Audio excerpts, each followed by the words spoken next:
The last time the IPFW men's volleyball team played a match was 9 days ago when they defeated the defending national champion Lewis Flyers on Lewis's home court. Tonight, they return to the friendly confines of the Hilliard Gage Sports Center as they get ready to entertain the Ohio State Buckeyes. Hi again, everybody. I'm Mike Moss. Welcome to another edition of IPFW Volleyball. I'm joined, as always, with these telecasts by Neil Day. And Neil, is 9 days too much between matches? Not really. Usually, over the course of a long season, 9-day layoff can hurt you, but I don't think it'll hurt IPFW because they've had 9-day layoffs before. In the past, they've always played well after breaks. So I think actually tonight it could benefit them from the extra practice time. One thing that helped IPFW against Lewis was getting some help from Ed Zimszewski, and the person who did it was Mitch Dreisbach with 18 kills. He's going to be important tonight. I think Mitch will be important as well as our middles. I think it's going to be really important to get our middles involved, and I think that helped them against Lewis because it opened things up on the outside, not only for Matt, but also for Mitch to get more kills.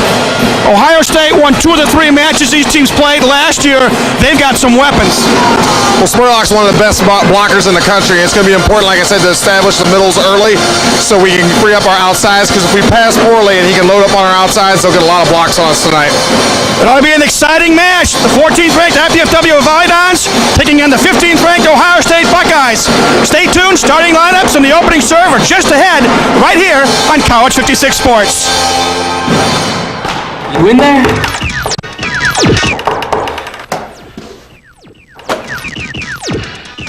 What's up? The show's at 7.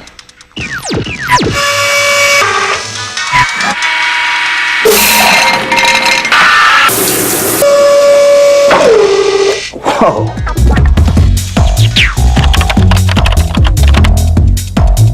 Indiana University, Purdue University, Fort Wayne. One university, 2 great names.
Sports Center here on the campus of IPFW.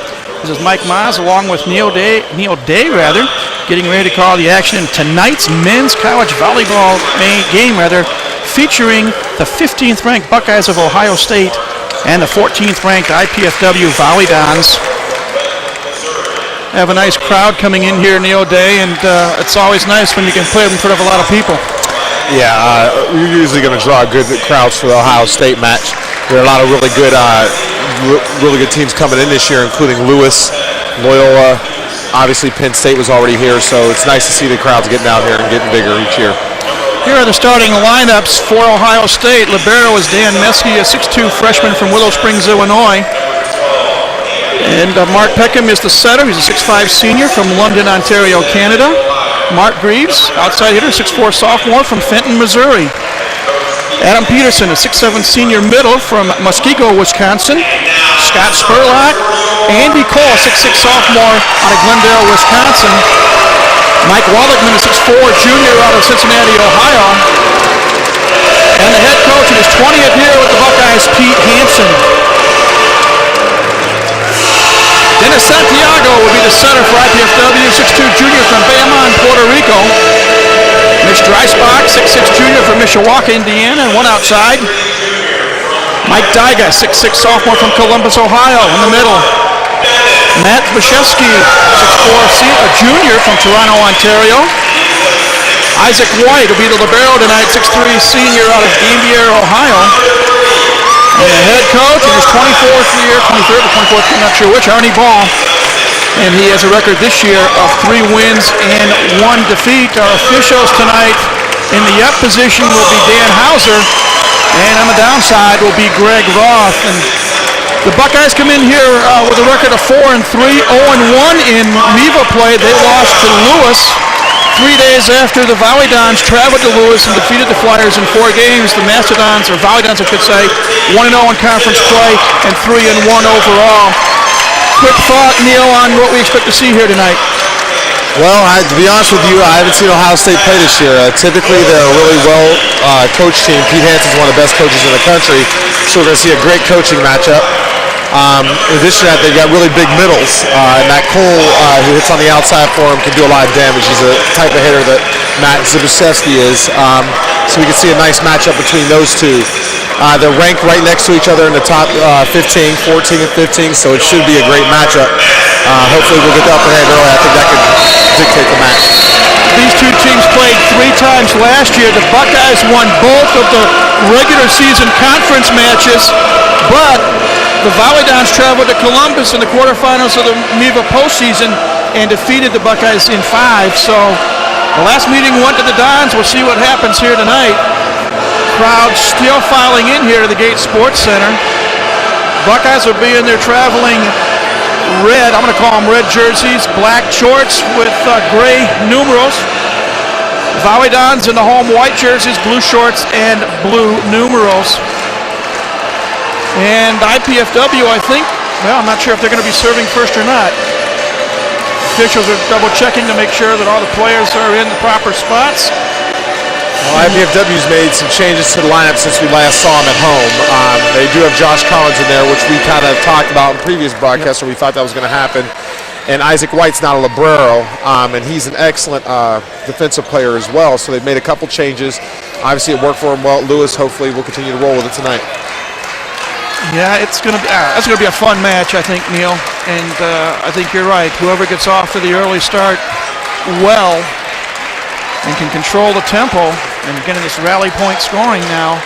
This is actually a pretty critical match this early in the season for IPFW, because if they want to get that number 1 seed in the NCAA tournament for the Midwest, this match will be critical to doing that. They can't afford a loss at home this early in the season. It'll be Mark Peckham to serve for Ohio State to begin the match. And here we go.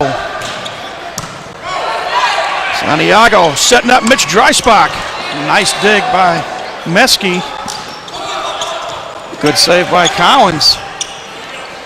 Dreisbach. And the block is wide. Point, Volleyball. That's a good start for Dreisbach. Like you said in the pregame, he was a big reason why we did so well at Lewis, stepping up. And that's a good start to get off to for his confidence. Santiago serving for IPFW. White with a dig. Dreisbach. Point goes to Ohio State because it hit the pole. Ball hit the antenna. He tried to go down the line with it. Was just a little off. 2 digs early on for Isaac White, so he's off to a good start as libero. Tied at 1. Mike Waldman serving for Ohio State. Point goes to the Dons, and they're up 2-1. That's twice now that Peterson, number 10 for Ohio State, has been tooled out of bounds. You can see the frustration on his face. Both now Matty and as well as earlier Dreisbach have used him out of bounds. Mitch Dreisbach out of Mishawaka serving. Good kill that time by Adam Peterson, 6'7" senior out of Muskego, Wisconsin, and we're tied at 2. He took some of his frustration out on that last swing and got Ohio State the ball right back. Peterson will now serve. Conventional serve. Santiago setting up Dreisbach. And it's wide, or long I should say. It's 3-2 Ohio State. I've seen a change in Dennis in the past few matches. He's been going to Matty constantly, and already here of his first 5 sets, only one has gone to Zbyszewski. Peterson with the serve. Santiago for Collins. And Collins will get credit for the kill. We're tied at 3. And that's a real good sign because now we're getting a more balanced offense and teams are going to have a much harder time keying on Zbyszewski. So that in this clutch situations later on in the match, we'll be able to get him the ball and have more one-on-one opportunities then. Mike Dyga serving. Point goes to Ohio State. Guess when you're 6'10" like Scott Spurlock is, it's not hard to hit the ball over the net. That's true, but I thought Sadar could have blocked him there. Sadar, his hands kind of close together when he jumped, and you're trained as a middle to keep your hands spread far apart every time you jump to block. Sadar would have done that there. I think he would have got a block. Nice dig that time by Mike Walligman. Santiago setting up Zbyszewski. Point Dons. And it's like a heavyweight boxing match, Neil. We're tied at 4, each team feeling the other out. Ohio State's been blocking well. We've just been using their block to our advantage and hitting the ball off it out of bounds, but hopefully they won't start turning those in because we could get in trouble. Matt Zbyszewski serving. And it's a service error as he bombs it too long. 5-4 our score, Ohio State on top. Game 1, best of 5, just underway here at the Gates Sports Center. Glad you could join us tonight here in College 56. That point goes to Ohio State. Pretty good serve there by Mark Greaves.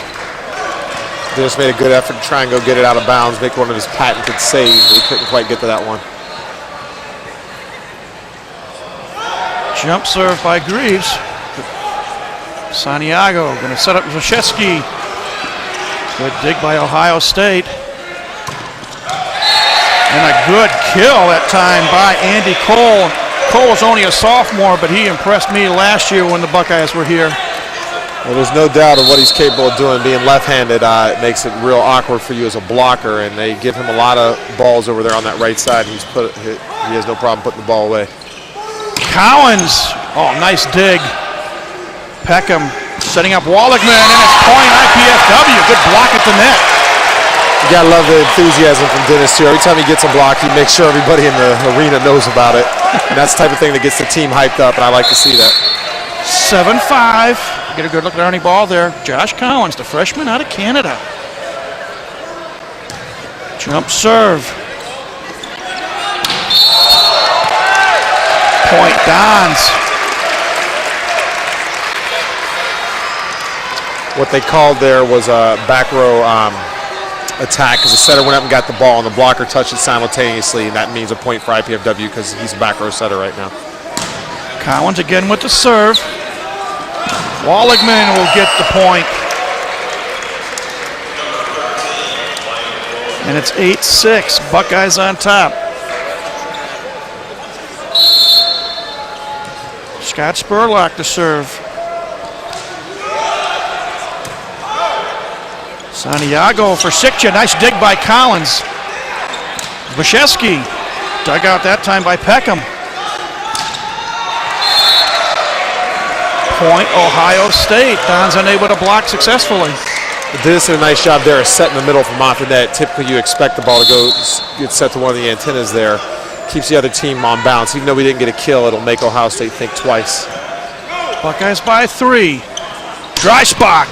Nice dig by Walligman. Peckham setting up Cole, and it's long. Point IPFW. See, that's the problem of going to the well too many times to a particular hitter. Like we do that with Matt a lot. With Cole, you notice we have 3 blockers on him, and every time he touches the ball, he's likely going to have 3 blockers in front of him. It's hard to hit around that. 9-7, Dons trail by 2. Sadar Sikcha to serve. 6'7" sophomore out of Istanbul, Turkey. Got a momentary delay, and I'm not sure why.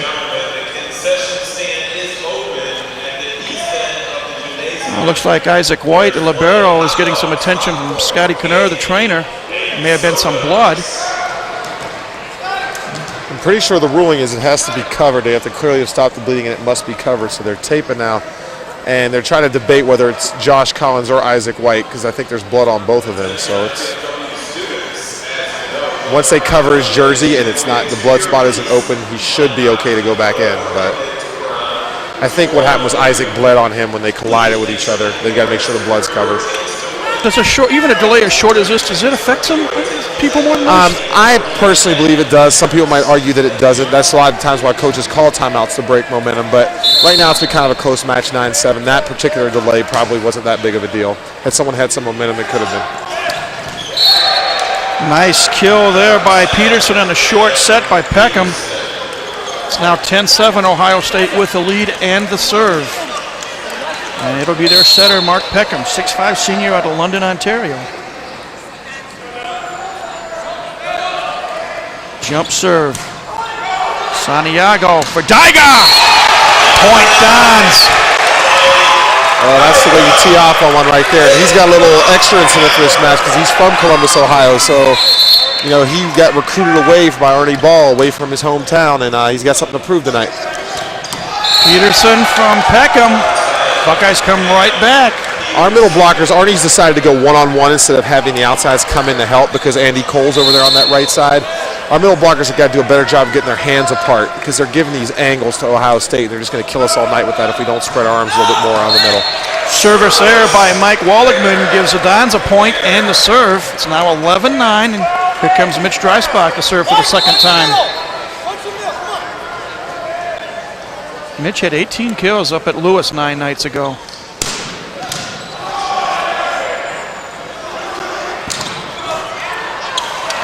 Point Buckeyes. White unable to dig that ball out. 12-9, Ohio State on top. Adam Peterson to serve.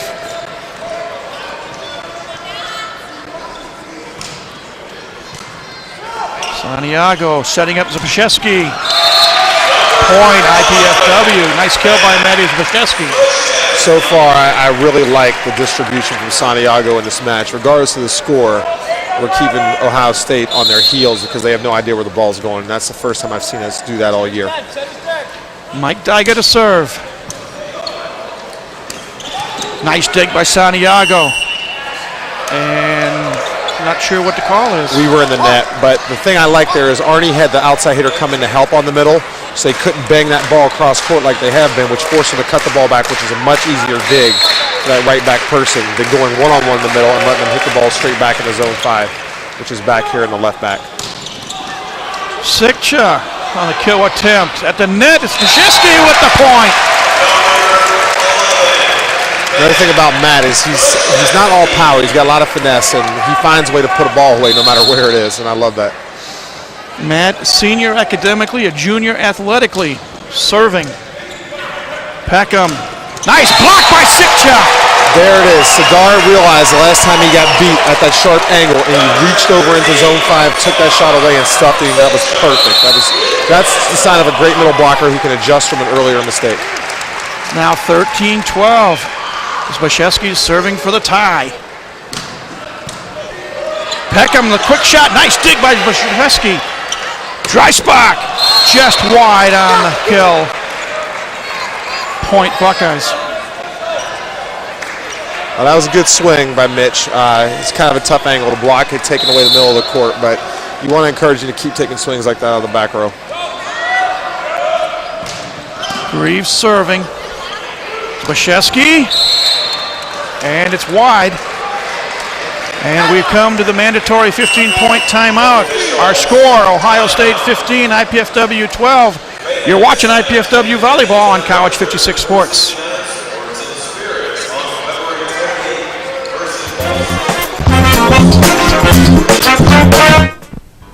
At IPFW, the Alumni Association does a lot more than raise money and support sports, as we'll find out on the next edition of IPFW Up Close. We'll discuss the annual Higher Education Day at the Indiana State House with the Director of Alumni Relations, the President-elect of the association, and an IPFW professor who knows firsthand what it takes to be an effective lobbyist.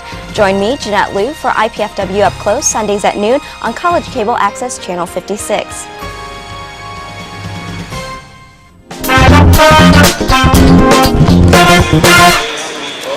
Nice crowd here at the Hilliard Gate Sports Center. And we're happy you're joining us on College 56 Sports as well. Mike Miles, Neil Day with you. Game 1, best of 5. It's Ohio State 15, IPFW 12. And right now, Neil, Ohio State hitting at a 235 clip as opposed to IPFW's 158. And a lot of that has to do with Ohio State's block. They put up a really nice wall, and we've been trying to hit around it going out of bounds. Early in the game, we were challenging it. We were hitting a lot of balls off the block out of bounds. I think we need to go back to challenging it and trying to hit everything around it. We've made too many errors doing that. Sikcha, and it's dug out. Peckham setting up Cole. Nice block! Collins and Sikcha tag teamed it. Sikcha howls that dude, man. His mama felt that back in Columbus. That's how you block somebody straight down. Big point for the Dons. It's 15-13, and now Josh Collins will serve for IPFW.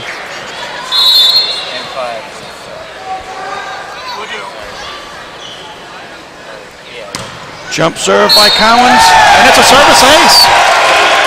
So that's what a block can do for you. A block in volleyball is a lot like a dunk in basketball. It's still only worth 1 point. But what it does emotionally for the crowd, emotionally for the team, can make a big difference. And when you get a big stuff like Sadar got, it can get you a lot of momentum. Collins serving for a tie. That time he serves it long. And a missed serve like that's a lot like a turnover in basketball. You got the momentum and you throw the ball out of bounds, and now you lose it. 16-14 our score. Buckeyes on top. Scott Spurlock, a 6'10 junior out of Stowe, Ohio, serving. Santiago for Sikcha. And the point goes to IPFW. That's kind of an awkward play. I couldn't see exactly what happened there. I know he was in the net, but I didn't see any reason why he should have been. They had a good chance to turn that point, and he just made an error. Sikcha to serve. Peckham for Walligman. It's blocked by Santiago, but it's wide. Point Ohio State. This is such a great athlete. He puts up such a good block, even when he's one-on-one, that it really takes the other team's outside hitters out of their game. I think he's going to get a few tonight, at least 5, I'm predicting. Mark Peckham, the setter, serving for Ohio State. Cole with the set. Walligman off the fingertips of Collins. Point Ohio State. Dennis has got to read that set better and move the block in. He set the block out by the antenna. The set died way inside, which forced the middle to go way outside, which gave him an easy angle to get the kill there. 18-15, Ohio State with the lead and the serve.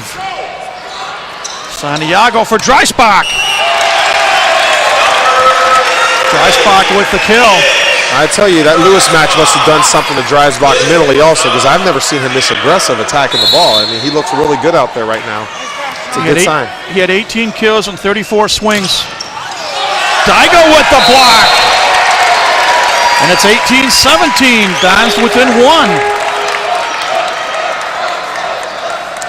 And I'm hearing this crowd behind us, Neil. Peckham setting. Cole. Instant replay. Dug out by Santiago. Dreisbach. Count it. Tied at 18. Old boy's brother was a quarterback at Michigan. You can tell that athleticism runs in the family, so he's skying right now, and he's very, very confident. Now we're back in this match. Peckham setting up Adam Peterson. Buckeyes come right back and break the tie. Hey, ball right there. 19-18, Ohio State on top. Mike Walligman to serve. Walligman, 6'4" senior out of Cincinnati, Ohio. Conventional serve. Santiago for Daiga! You know, I noticed a little bit more enthusiasm out of our team too. We're just usually it's just Dennis who's hyped up like that, but I'm seeing Daiga coming around pumping his fist. Arnie and I had a conversation about a week ago. He was asking for more of that, and I see that they're responding to it. We're tied at 19. IPFW trying to get their third lead of this game. Peckham setting up Cole, and it's blocked at the net. And they're going to call it Ohio State's point. He didn't quite get over in time. Sometimes when you're a split second late, that ball hits your hands and ends up landing on your side instead of on the other team's. Peterson to serve.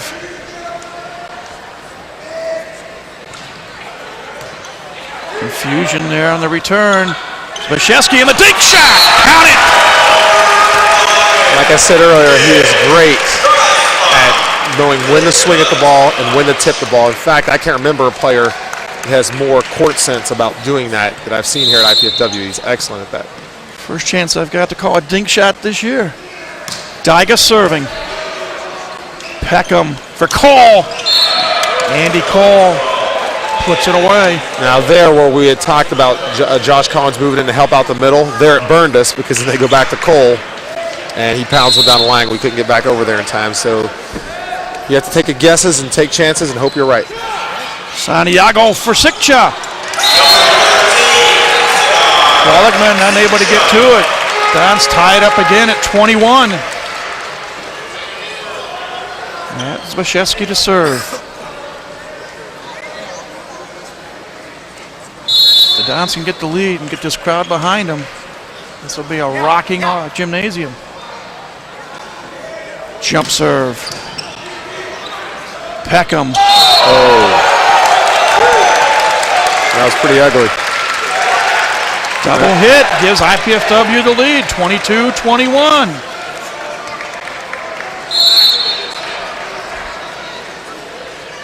Zbyszewski to serve.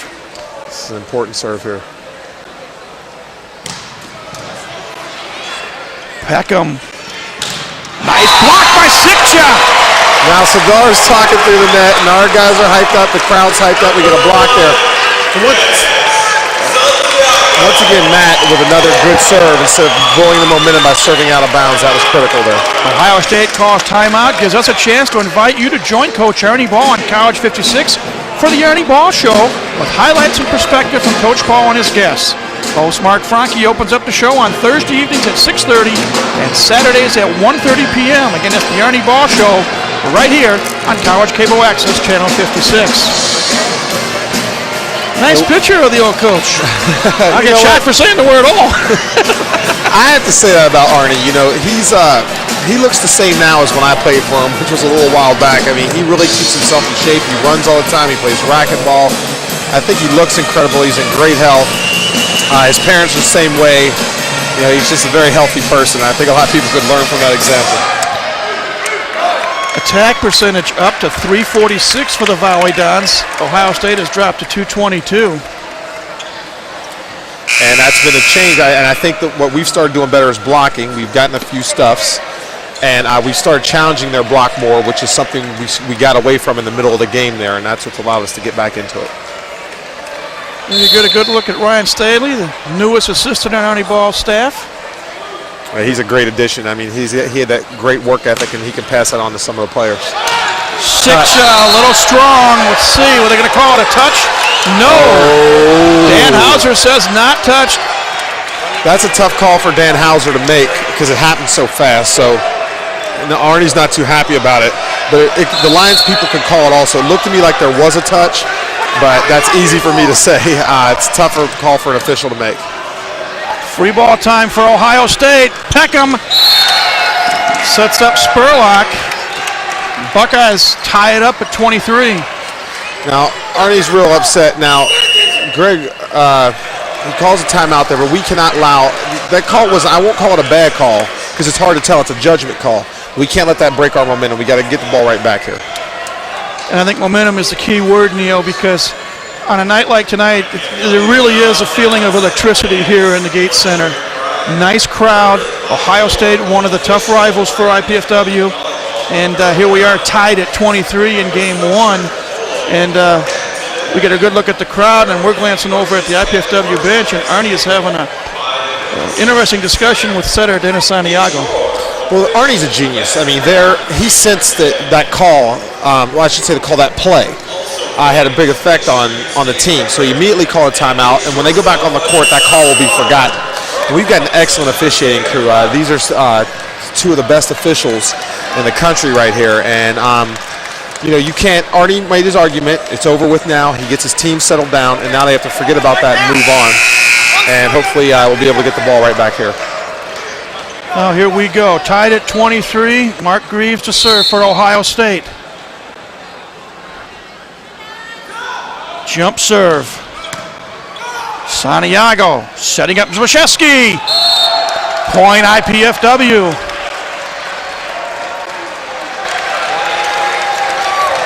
Another tough call, but Dan Hauser's all over it. It was barely touched.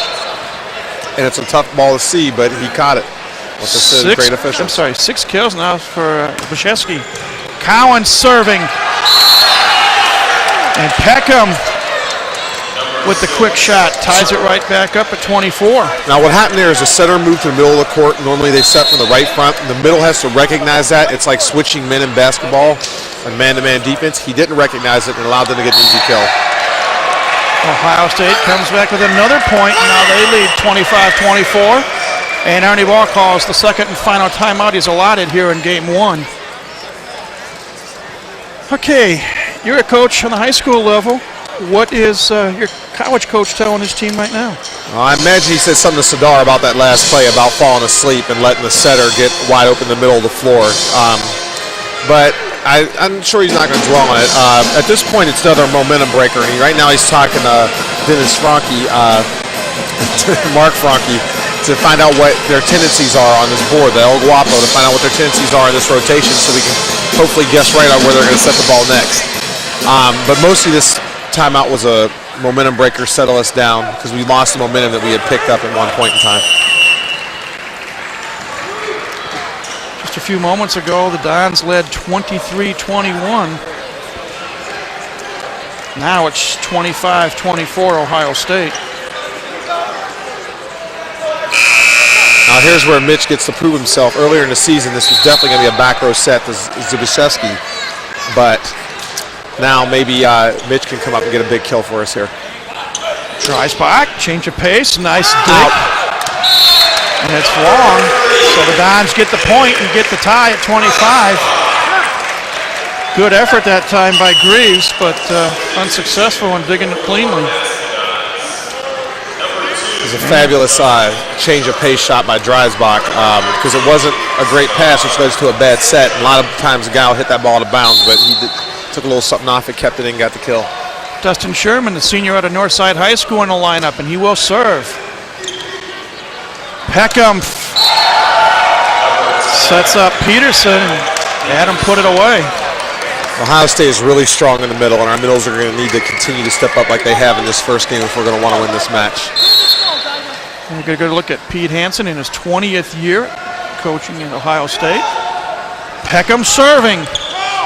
Santiago for Dreisbach. And it'll be point IPFW. Another great job of these officials. They're all over everything. Nothing's getting past them tonight. Like I said, there's two excellent officials, and they even catch the little things. Santiago to serve. Peckham for Walligman. Dug out. Dreisbach's going to try to keep it alive. Oh, what a play!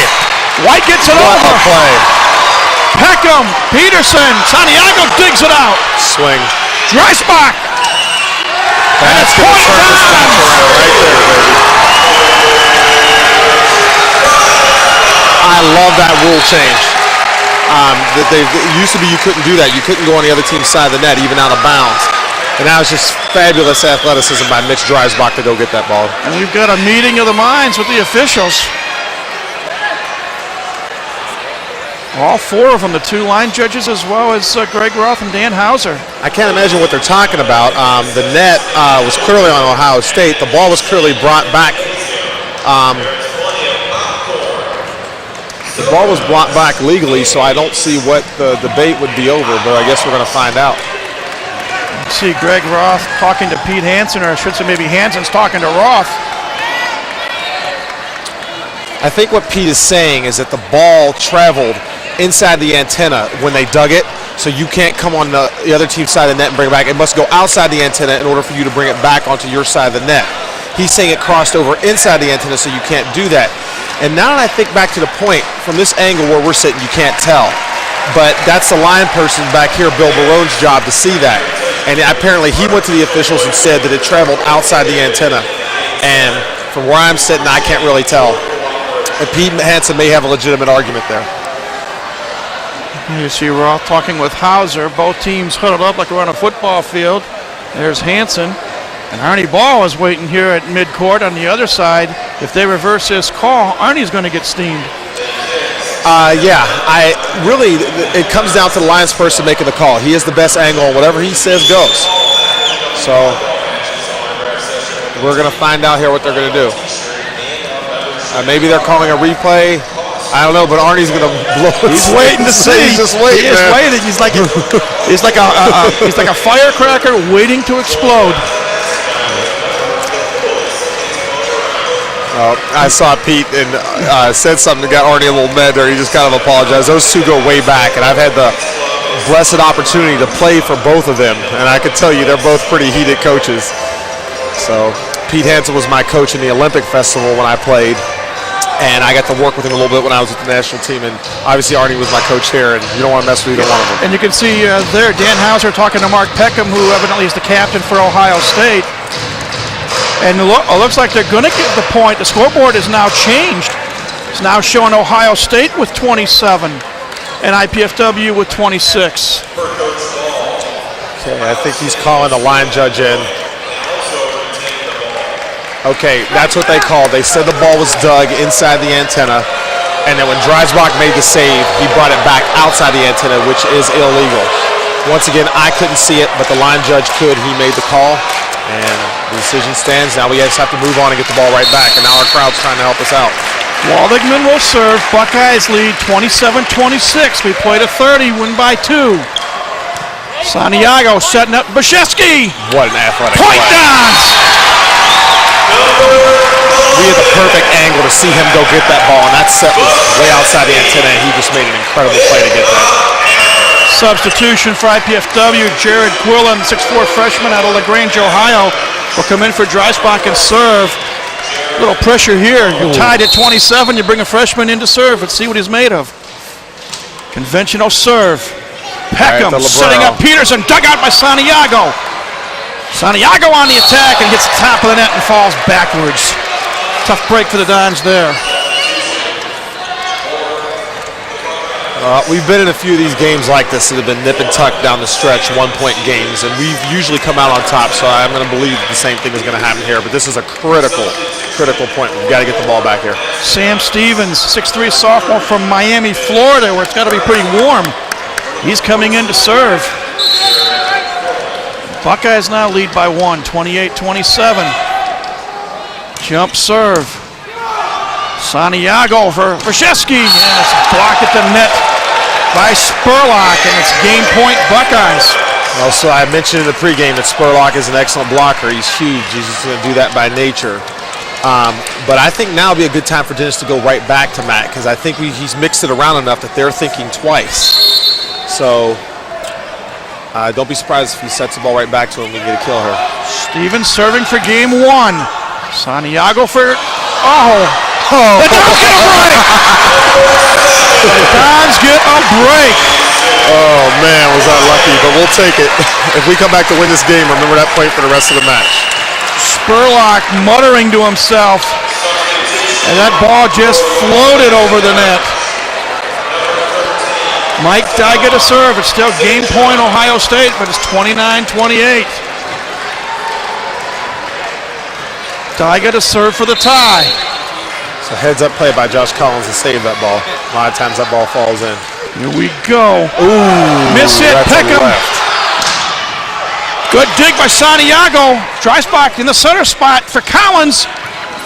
Good dig by Ohio State. Nice block by Sixer. We're tied at 29. Cigars, housing mugs tonight. You know, that's a key block there, and I really like the fact that we kept our cool there, because a lot of people felt that ball was a lift and stayed in there kind of long, but we just kept the focus and won the point anyhow. tied at 29. Daiga serving, service error. Not what you want to see at that time. Especially from a float server. I mean, you can expect that from a jump server sometimes because they're being aggressive, but on a float serve, that ball's got to be kept in bounds at that point. Cole serves. That was out. That was out. Replayed They it. hit it. Let's see what happens. Dreisbach saves it. Santiago. Again. Mashevsky. Dug There you out. go. Wide. Tied at 30. The Dons back to another bullet. Oh, man. That ball was out of bounds on the first one, so we need to make sure that we're thanking Matt for getting that kill there. What a game. What a way to start it off. 30-30. Have to win by 2. Matt Mashevsky to serve. Jump float. Peckham for Cole. Cole knocks it down between Dreisbach and Mashevsky. Third game point for Ohio State. You know, from where I was sitting, it looked like he might have been in front of the 10-foot line. He's back row right now, but apparently he wasn't called. But it was a great swing either way. Mark Greaves to serve for the game. Here we go. Dreisbach. Missed the block. Point Dons. Now, how often that exact same play earlier in the year would have been thrown up to Matt in the back row. Now they have the confidence to set Dreisbach there. That says something about how well he's playing, because that was game point. Josh Collins, the freshman, will serve. We're tied at 31. And this is only game 1. Great serve. Peckham. Need a block here. Waldegman. Off the fingertips. Collins, it's 4th game point coming up for Ohio State. Had a good chance there. Forcing the hit over top of the block. We could have dug that ball. He just managed to sneak it back into that corner. Scott Spurlock to serve. 6'10". Kind of glad he's way in the back. Here we go. Santiago. Mashevsky. Buckeyes keep it alive. Santiago. Mashevsky. Point Dons. Mashevsky is really stepping up here. You know, he's getting a lot of sets in a row. He's not tired. He's in great shape, and he's putting those balls away. You know, that was a bad pass by us to start off the point, and we're very fortunate to have gotten that point considering how bad the initial first contact was. We're tied at 32. Sadar Sikcha to serve. And the point goes to the Dons. And we've seen Sadar do that earlier in the year. He stands further back than the average server for that float serve. So it's in the air longer, it jumps on air pockets, and it's very difficult to pick up. Pete Hansen calls Ohio State's second and final timeout here in game 1. As Buckeyes trail 33-32. And like I said earlier, Neil, there's electricity in the air. It's 33-32, and this is only game 1 of the best-of-5 set. You know, you got to love that. You love any game that's like this that goes back and forth. But it's important that we win this early. The longer it goes, you know, the more tiring it can be for both teams. But I like to get it on this point.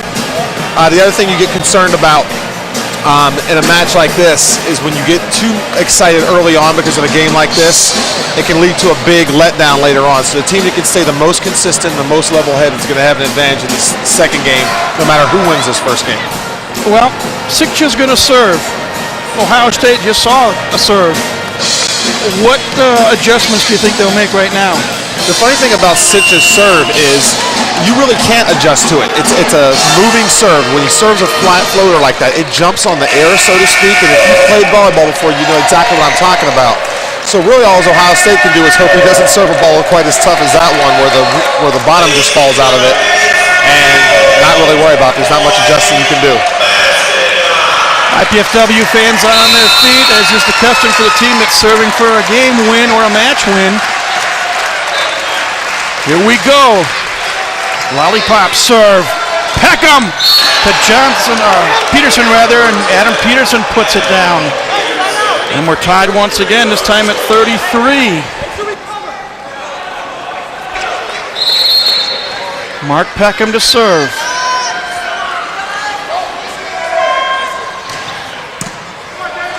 Santiago. Mashevsky, point Dons! What an incredible player. That was not the best set he's gotten all night, and he's still finding a way to use it off the block. He's just really, now he's in the front row, which gives us a big advantage over Ohio State. Santiago to serve for the game. Peckham, Waldekman blocked at the net, dug out that time by Meski. Good dig by Santiago. Dyka gonna set up. Dreisbach, saved by Zbyszewski. Dug out again. Point Dons, game number 1 of the Dons. 35-33. What a job by Mike Dyga. He set 2 of those balls. I think he wants to take Dennis's job from him to become the center, but those are 2 beautiful sets for a middle. Can't get any better than that. Game 1 finally over. Goes to IPFW 35-33. Let's take a break. Get ready for game 2. You're watching IPFW Volleyball on College 56 Sports.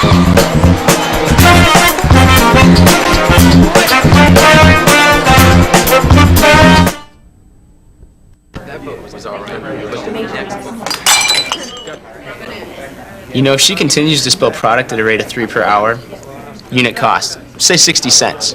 Factor in breakage, downtime, lost sales, you're looking at $2,400 a month.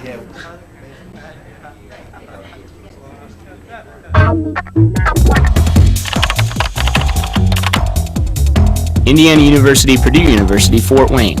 One university, 2 great names. At IPFW, the Alumni Association does a lot more than raise money and support sports, as we'll find out on the next edition of IPFW Up Close. We'll discuss the annual Higher Education Day at the Indiana State House with the Director of Alumni Relations, the President-elect of the association, and an IPFW professor who knows firsthand what it takes to be an effective lobbyist. Join me, Jeanette Liu, for IPFW Up Close, Sundays at noon on College Cable Access Channel 56. What's ahead for the future of Northeast Indiana? One answer lies with the graduates of our fine area colleges and universities. Hi, I'm Phil Laux, President of the Greater Fort Wayne Chamber of Commerce. And when you support an area college or university, you support the economic growth and development of where we live. Graduates of these higher education institutions are working hard to grow our local economy. I urge you to support your area university or college with your time, your talent, and your treasure. Our college grads are a vital part of Northeast Indiana's continued success.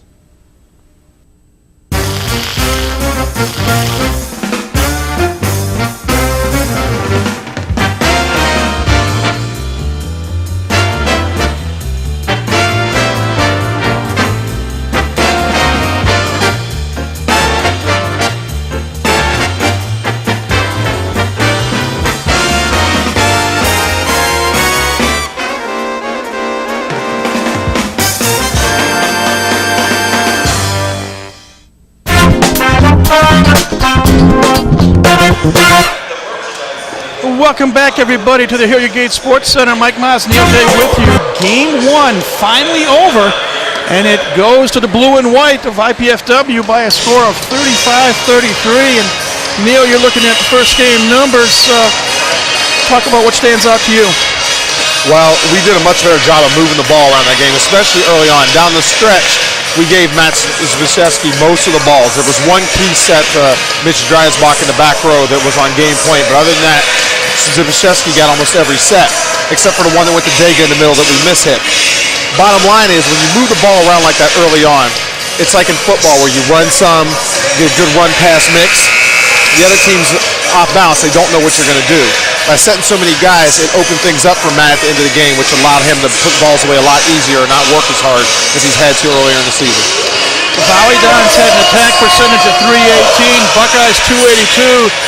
Zbyszewski with 11 kills, Dreisbach with 6 to lead IPFW, Adam Peterson with 6 kills, Cole and Waldekman 4 each for Ohio State. And boy, this is getting ready for game 2, and it's a lot of fun here at the Gate Center. And you think back to that ball that Josh Collins saved over the net, the one that barely went over, that was game point for Ohio State. Really, when you look at it, we should not have won that game.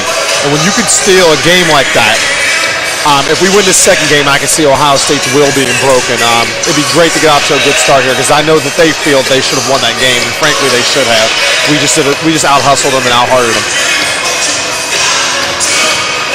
Let's see. Let's see who we have on the floor. It'll be IPFW to serve to start game 2. Josh Collins will serve. Zbyszewski, Santiago, Sikcha, Dreisbach, Isaac White in the libero position. Meski's libero for Ohio State. And the other usual cast of characters, Waldekman, Cole, Peterson, Peckham. I'm missing someone, but we'll get it as we go along. Here we go. Service error to start off game 2 by IPFW.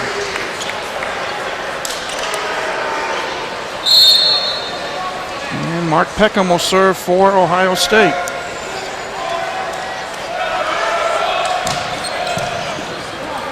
Santiago for Sikcha. Dug out. Walligman with the kill. Wagner was in the net there, but the ball had already hit the floor before he touched the net, so that's why there was no call. Once again, these officials are doing an excellent job tonight. They're on top of everything.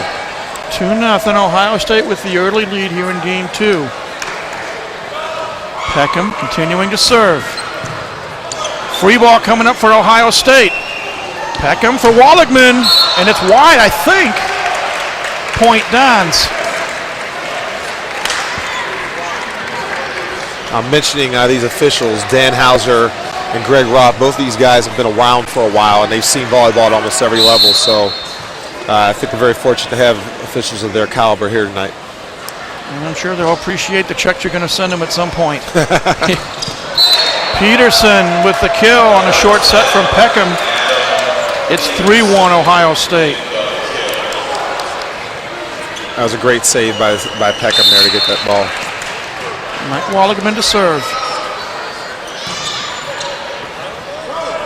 Santiago for Daiga. Off the hands of Dan Meske, and it's point IPFW. Then Santiago will serve. Peterson, and it's long, so we're tied at 3. It's rare you see Peterson make a hitting error. He's been pretty consistent tonight. He's hitting .417, which is a high percentage, and that was one we needed. Nice play by Zbyszewski. You know, he's so good. He makes everything look so easy. Like I said, with those overpasses, nobody's better. He finds a way to put it away no matter where it's at. Santiago now serving with a lead. Nice block by Daiga. He denied Peterson the kill. Daiga's been really stepping up. He hasn't blocked in any of the home matches this year, anything like what he's done already tonight. We're only early in the second game. Peckham for Cole. They try to save it, but they're unsuccessful. Point Ohio State. You know, Cole has put the ball away well when he's been set tonight, but I'm surprised they haven't gone to him more. I mean, you mentioned in the pregame, you know, how he's been a big part of their offense, and they haven't gotten the ball to him as much as you would think they would. Big Adam Peterson, 6'7" senior, serving for Ohio State. Santiago. Oh, nice block by Spurlock. Yeah, it was a good block, but there's not much Daiga could do with that ball. The pass was too fast for Dennis really getting a good set. And you could see that block coming a mile away. There wasn't much he could do with that ball. We're tied at 5. Peterson continuing to serve. Santiago going to set up Zbyszewski. Dug out by Peckham. Nice block at the net. 4. What do you got? 4 hits, is it, or a lift? Left. Ball got kind of caught up in his chest up there. It was a good call. Another great block by Zbyszewski. 6-5, Valley Dons lead. Mitch Dreisbach will serve.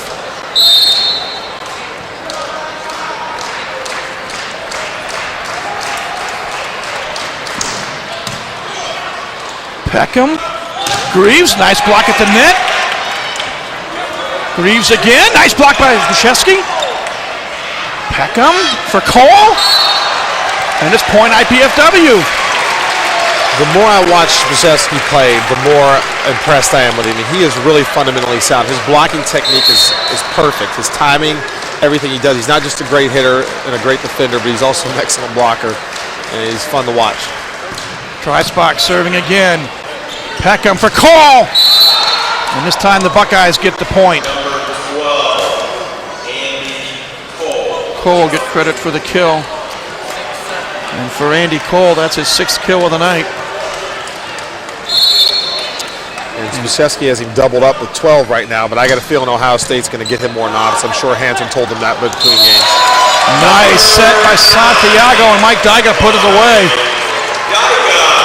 Hanson's over here on the bench. He's complaining there because he feels that Dennis has been holding the ball a little too long when he sets it. And I think that these officials have called the game pretty consistent between both setters. It'll go as a service ace for Mike Dyga. And we have a substitution now. Stevens going to go in for Mike Walligman for Ohio State. You need to continue to serve aggressively. 9-6, Dons by 3. Dyga serving. Peckham for Greaves. Mark Greaves put that ball away in a hurry. He had a one-on-one. That ball should go away almost every time when you get one-on-one on the outside, and he managed to put that away. But for the most part, IPFW's done a good job of not having but so many one-on-ones on the outside. Service ace for Greaves. Back-to-back points brings Ohio State to within 1 at 9-8. Not only was that an aggressive serve, but it was in the seam of the passers between two passers, so they had to make a decision. They waited too long, and that's why he got the ace. Greaves serving for the tie. Santiago. Dyga, nice point. Change your pace. Dyga got credit for the kill. Or is it Collins? That was Collins. Was Dyga Collins? just came out for a burrow, yeah. Well, I wear glasses. What can I say? It's a great shot. 10-8. That's all you needed to know. 10-8, Don's leading. Zbyszewski to serve. Service ace!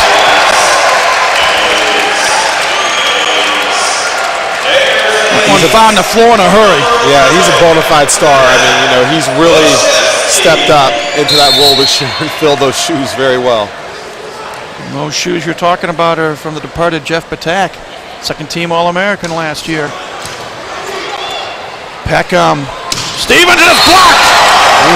Santiago and Sikcha on the tag team.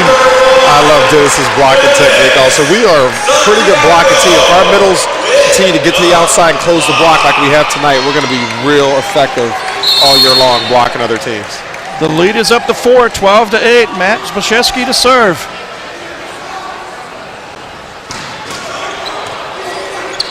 Peckham. Stevens blocked again! Santiago and Sikcha. Instant replay, only it was live. Dennis owns that dude. He's going to take it to the prom. Pete Hansen calls timeout. We'll take one as well. 13-8. Don's on top. You're watching Volleyball on College 56 Sports.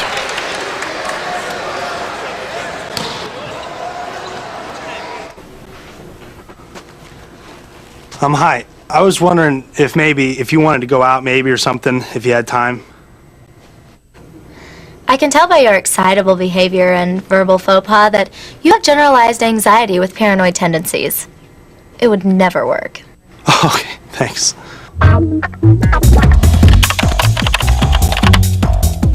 Indiana University, Purdue University, Fort Wayne. One university, two great names.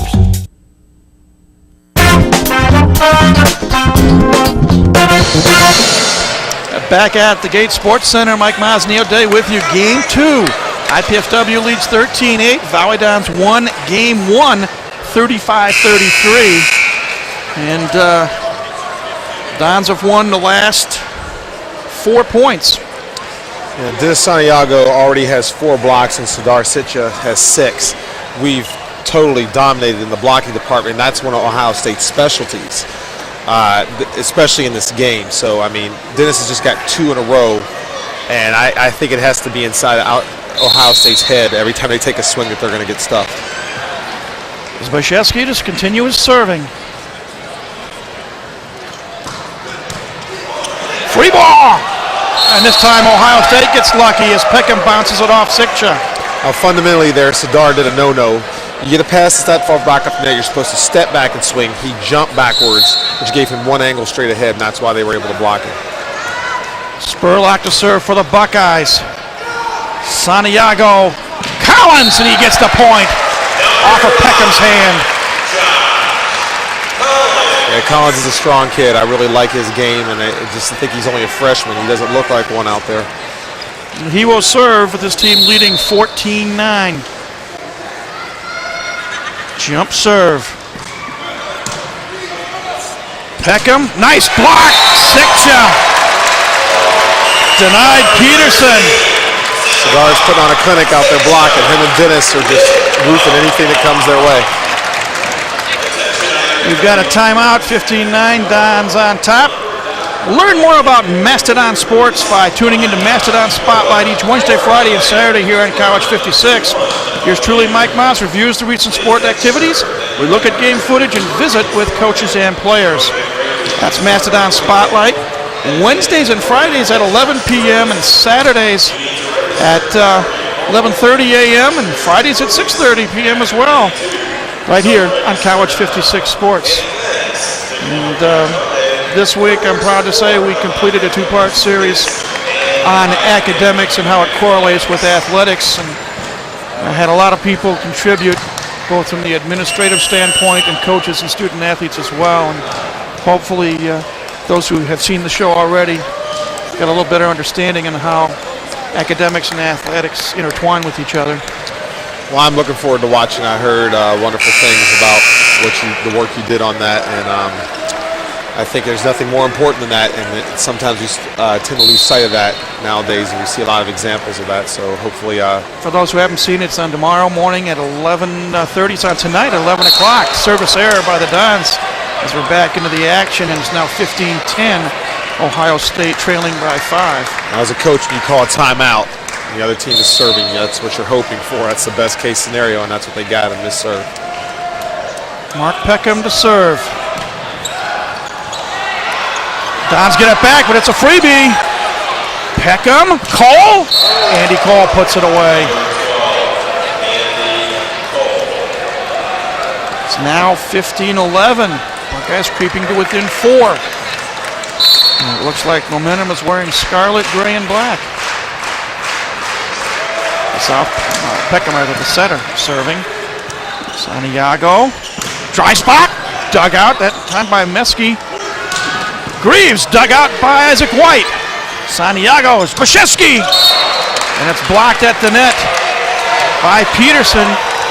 Point Ohio State. Battle of libreros there, both libreros from both teams. Meski and White both had great digs in that rally, and that's what they're out there for. They're just doing their job.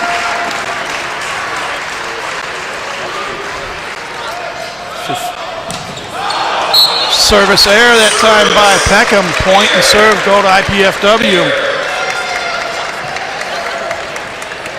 Sikcha to serve. And 16-12's our score. IPFW on top. They won game 1, 35-33. Long float serve. Peckham. Peterson blocked by Santiago. And the point goes to IPFW. Lift called on Ohio State. Great block by Mike Dyga there. Both of our middles were blocked well. Dennis came in and helped out. You could tell the ball was going to go to the middle there. He did a good job of reading it and getting in front of it. Serdar Sikcha from Istanbul, Turkey. Peckham. Cole. Blocked, but blocked wide by Santiago. Tried to turn it back in with time. He was just a split second off. Went out of bounds. 17-13. Stevens to serve. Santiago for Dyga, and Mike Dyga knocks it home. Great save by Santiago. Dyga did a great job of killing that ball, but Santiago to go up and get it and give him a set that good on that weak of a pass, that was impressive. Dennis Santiago with the left-handed serve. Peckham, Greaves, and did it hit the pole? It didn't matter. No one touched it. It was out of bounds. Okay. Point IPFW, and it's 19-13. Biggest lead of game 2 for IPFW now. Peckham, Cole, blocked by Zbyszewski. Now Cole, that was a good set, and he knows that he had an opportunity to get a kill there, and Matty just stuffed him straight down. We are blocking very, very well tonight. 20-13. Peckham, Greaves.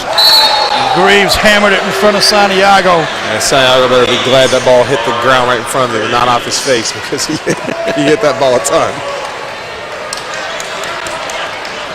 Adam Peterson to serve. These Buckeyes trail 20-14.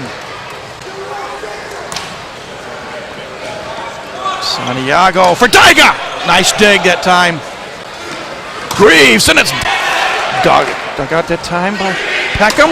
Greaves again. Freebie, block at the net. Bushevsky will get the kill. You know, we had 3 blocks in that rally. 2 by Daiga, and the third one by Bushevsky to put the ball away. But we are just doing an incredible job at the net of reading where they're going to go with the set and getting over with perfect timing. Dry spot to serve. Peckham. Greaves, block that time. Daiga. That's Bushevsky. Bushevsky, they're both there at the net. Yep. And for people watching at home, Bushevsky just gave you textbook of what you're supposed to do as an outside blocker. You start out, you jump into the court. That way when the ball hits your hands, it's always going in instead of reaching out. End result, straight down stuff. Dusty Sherman in for dry spot to serve. And a service error. How many times do you see that when a serving specialist comes in and mishits? They feel that extra pressure to really get an ace, you know, and they just have to go in there and just know why they're in there to do their job. Good tough floater, but he'll do better next time he comes in. Andy Cole with the left-handed jump serve. Santiago for Collins. Dug out, Meski. Greaves. Santiago, Bushevsky blocked by Spurlock. Bushevsky again, and he puts this one away. Oh, that was beautiful. He didn't have much room between the block there, but he sure found it. Whatever he had, he hit that ball straight down. Surprised that one didn't end up on the track up there. At first you don't succeed, try again. Maddie had a second crack at it, and he made good. We're looking real good right now. Sidar's in the doghouse there. He's a little late getting on the court. Greaves again hits it in the net. Point IPFW, it's 24-15. So that's what blocking will do to you. We're so inside their head that even when they have a wide open net, they're hitting the ball at the bottom of the net. So I'd say Ohio State's minds are controlled right now by IPFW's block. And that's the mark of a great blocking team. Take over a team's psychological advantage. Ricardo Garcia, number 4, 6'1" senior from San Juan, Puerto Rico, in the lineup for Ohio State. IPFW goes right after him, and he has a pretty good pass. Santiago for Sikcha. Dug out by Cole. Peckham. Blocked by Bushevsky. They're giving new meaning to the phrase block party. I don't know how many blocks that is this game. Let me look it up here. 13. It's been ridiculous. We've just stuffed everything they swung at. Ohio State calls their second allotted timeout here, trailing 25-15. And if you're Pete Hansen, you're down by 10, and you're seeing this arsenal being thrown at you. What do you say? Well, what I would try to do if I were Pete, number one, is I'd ask my passers to get the ball a little bit higher. I looked at the center attack the ball because they haven't done much of that. And what that does is it causes the middle blocker to shade a little bit because they haven't been having a whole lot of success with their middles either, but that's because the passing hasn't been that good. If they can get the center to attack the ball successfully once or twice, it'll force IPFW to spread their block out a little bit more to try and focus on that center, which should get better gaps on the outside when they set the outside because it'll make the middle blocker late getting over there. That'd be one thing they might try and adjust to, but really, IPFW can do no wrong right now. I'm not sure what adjusting they're going to do, but it's got to be something miraculous at this point because IPFW is just killing them. You can hear the IPFW stop band in the background, leading their musical support here tonight. Players back on the court. Mike Daiga will continue to serve. 25-15, IPFW with the lead. Trying to take a commanding 2-0 lead here.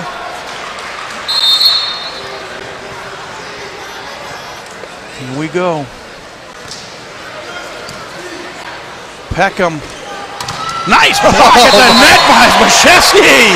That was one-on-one, and his entire chest was over the net. Ohio State is toast, man. They're done. I mean, there's no way we can lose this game at this point, but we've got to continue to keep this momentum. We continue blocking like this, we may beat them 30-2 next game. Let's not go that far just yet. Peckham. Garcia, and Garcia will get credit for his first kill tonight. You know, I'm surprised we didn't jump and block on that. The conventional thing is to stay down and let your defense dig it, but the way we're blocking, I would jump on everything right now with the timing that we have at the net. 26-16 our score. Don's on top. Ricardo Garcia will serve for the first time tonight.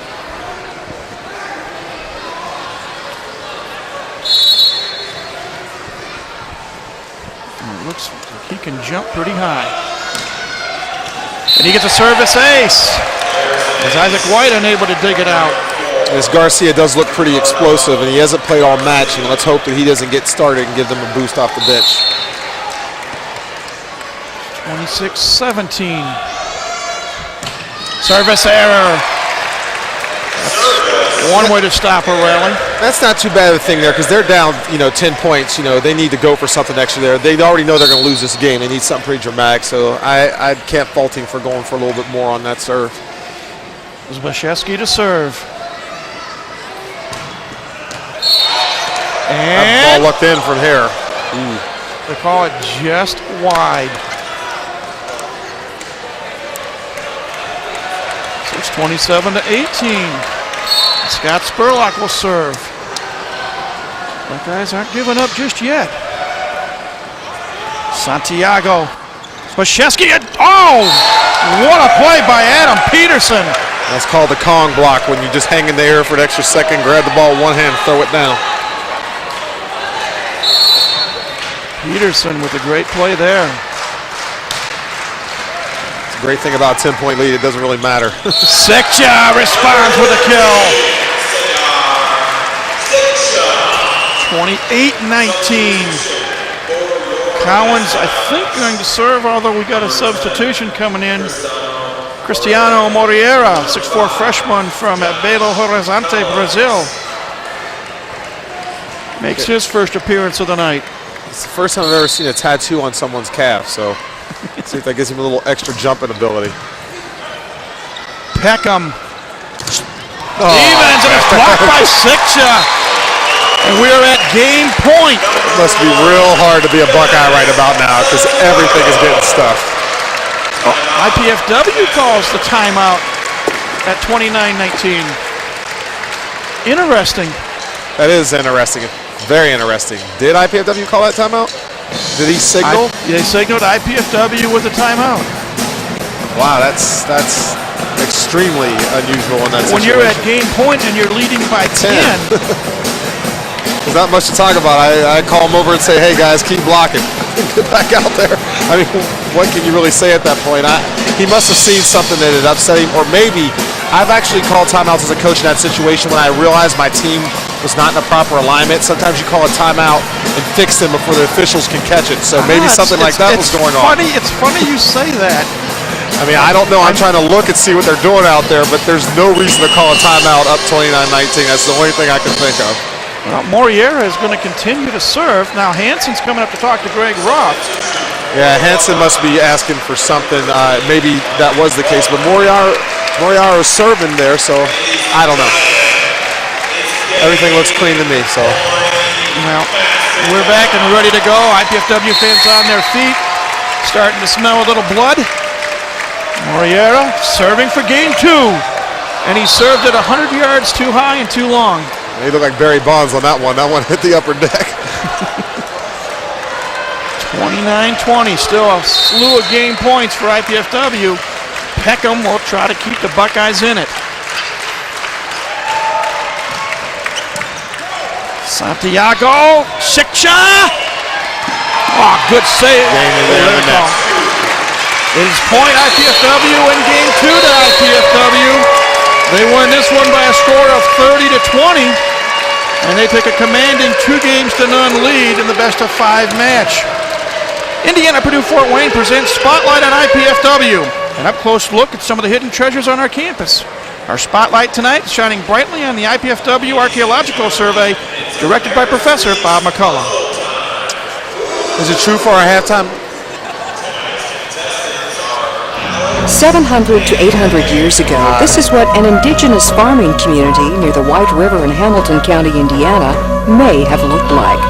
In the summer of 2001, that same general area looked like this.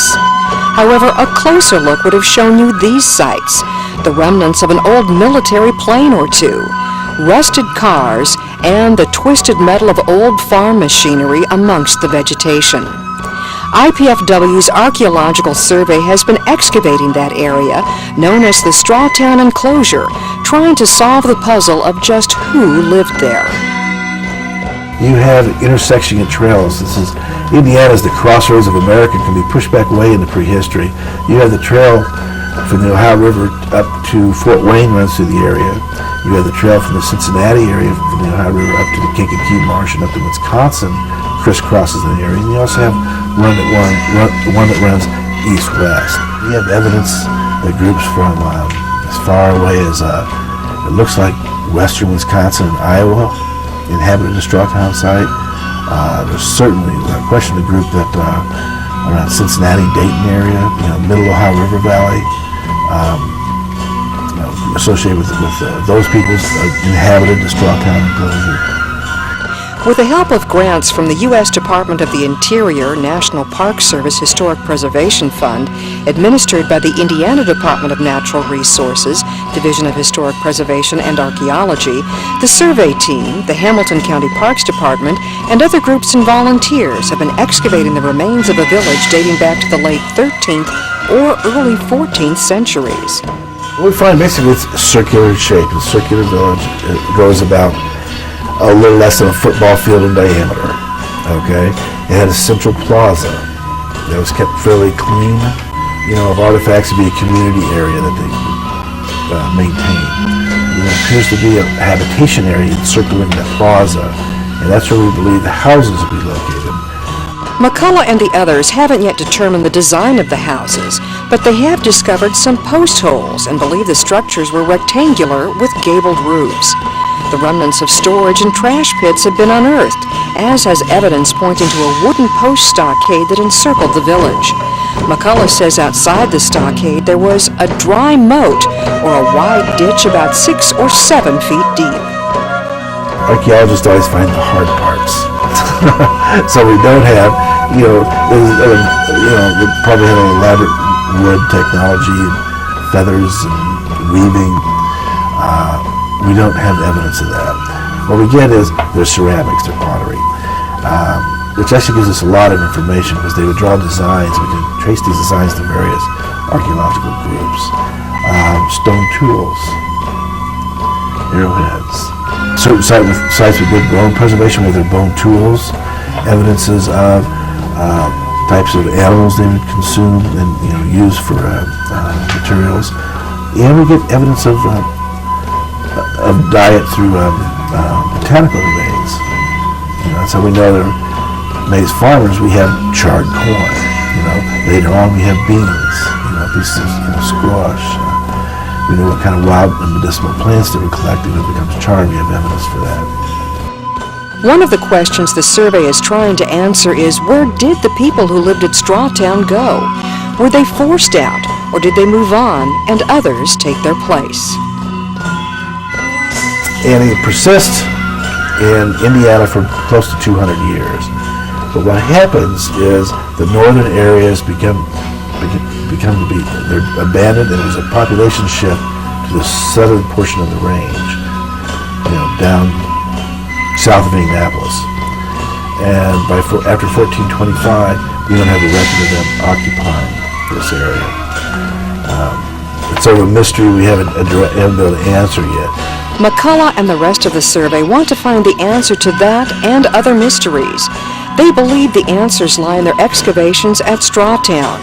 But as with anything else these days, it all depends on money. Our funding basically goes year to year, and we've been there for 2 years based on grants given to us by the Department of Natural Resources, and we have written some grants to return. We hope for it to be a long-term project. There's plans to develop a museum interpretive center to do a reconstructed Native American village for a living history project. So we hope for it to be a research and educational training park. And right now we're going year by year, so that's the long-range goals. And so IPFW's Archaeological Survey waits for word on new grants, hoping they can keep digging into Indiana's past.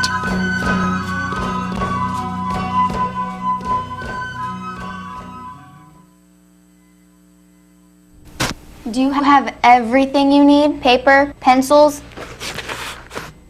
We only ask that you do your best. I made you a snack.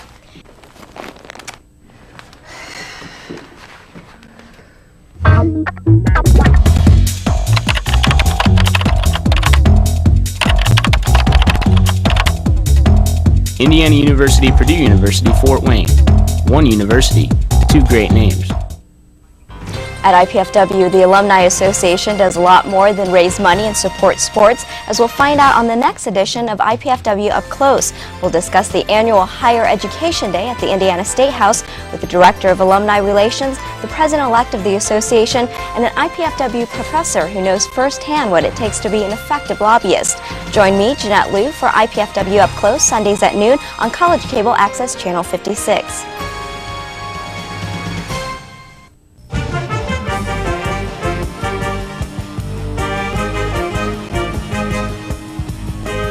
Did you know IPFW has its very own pep band? The Stomp Band is looking for more members and we want you to join. IPFW students even receive a credit for their participation. Perfection is not required, just enthusiasm and a desire to share your school spirit. Check out our website for more information. Don't just play, stomp. What's ahead for the future of Northeast Indiana? One answer lies with the graduates of our fine area colleges and universities. Hi, I'm Phil Laux, President of the Greater Fort Wayne Chamber of Commerce. And when you support an area college or university, you support the economic growth and development of where we live. Graduates of these higher education institutions are working hard to grow our local economy. I urge you to support your area university or college with your time, your talent, and your treasure. Our college grads are a vital part of Northeast Indiana's continued success.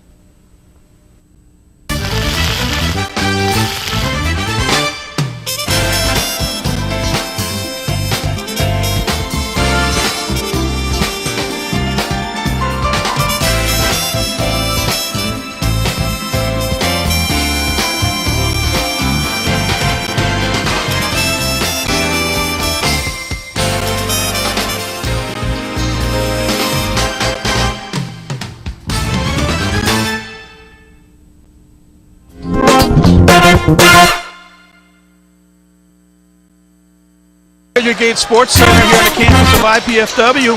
Mike Mize and Neil Day with you. We have played 2 games out of the best of 5 series, and the Volleyball have won both of them by scores of 35-33 and 30-20. And Neil, before we talk about some of the numbers after 2 games, I think we ought to go back and explain to our viewing audience an explanation we were just given by head referee Dan Hauser, going back to a point change that was made late in game 1. To refresh everyone's memory, the score was tied 26-all. There was a play where I believe Dennis Santiago ran across on the Ohio State side to retrieve a ball. And initially we thought that IPFW was given the point. And then there was a discussion, if you remember, and Pete Hansen talked with the officials. The officials all got together, the line judges and what have you, and the point was reversed. And we were just informed before we came back on from the break by Dan Hauser that Arnie Ball, and we said that we thought if they changed the call that he might explode. Yeah. And in reality, it was Arnie who told the officials to give the point to Ohio State, and what Dan called an honor call, because Arnie thought from his vantage point that the ball was hit on the inside of the antenna and not the outside is what everyone else thought initially. And I saw Pete Hansen raise his hand to Arnie, and I thought he was apologizing because I thought they had an exchange. It turns out he was thanking Arnie for making the honor call. And I got to tell you, I'm shocked by that because I know most coaches, 99% of them, at a game 26-26 of a match this pivotal, would not step up and make an honor call like that. Even if they did feel that, they would probably just keep, it was a close call. I mean, yes, they would probably just keep it to themselves and say, hey, you know, some breaks go your way and some don't. So for Arnie to do that, I think that really needs to be commended. You know, I'm not sure I would have done the same thing in that situation. So yeah. Let's take a look real quickly at some of the numbers here. Hitting percentage, Ohio State 068, IPFW 297. The Dons lead in blocks 24-4. Aces are even at 4. Buckeyes lead in digs 16-13 and assists 73-64. And IPFW has 31 kills to 28 for Ohio State. And something that one of the people that works with you over at Northrop High School, Mindy Mims, who's our assistant SID here, mentioned also. We talked about the end of game number 1. Matt Zmaszewski had 11 kills, and the Dons won 35-33. In game 2, he only had 2 kills, and yet the Dons won by 10. So Interesting there. The Buckeyes will serve to start game 3. It's Mark Peckham doing the honors. Santiago, Vashevsky, and it's wide. Point Ohio State. Buckeyes get the early 1-0 lead. Important to establish here in this game after the little halftime break.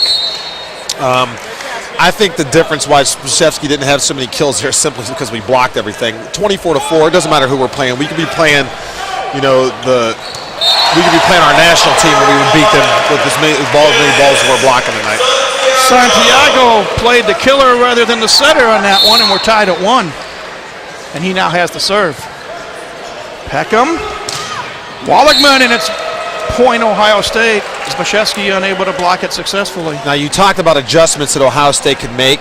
The one thing I didn't mention earlier is to run more combination plays like that X they just ran there, more tandems inside. That keeps the blockers a little bit more off balance and allows you to hit out of the middle of the floor. So they've gone to that early in this game. I wouldn't be surprised to see more of it.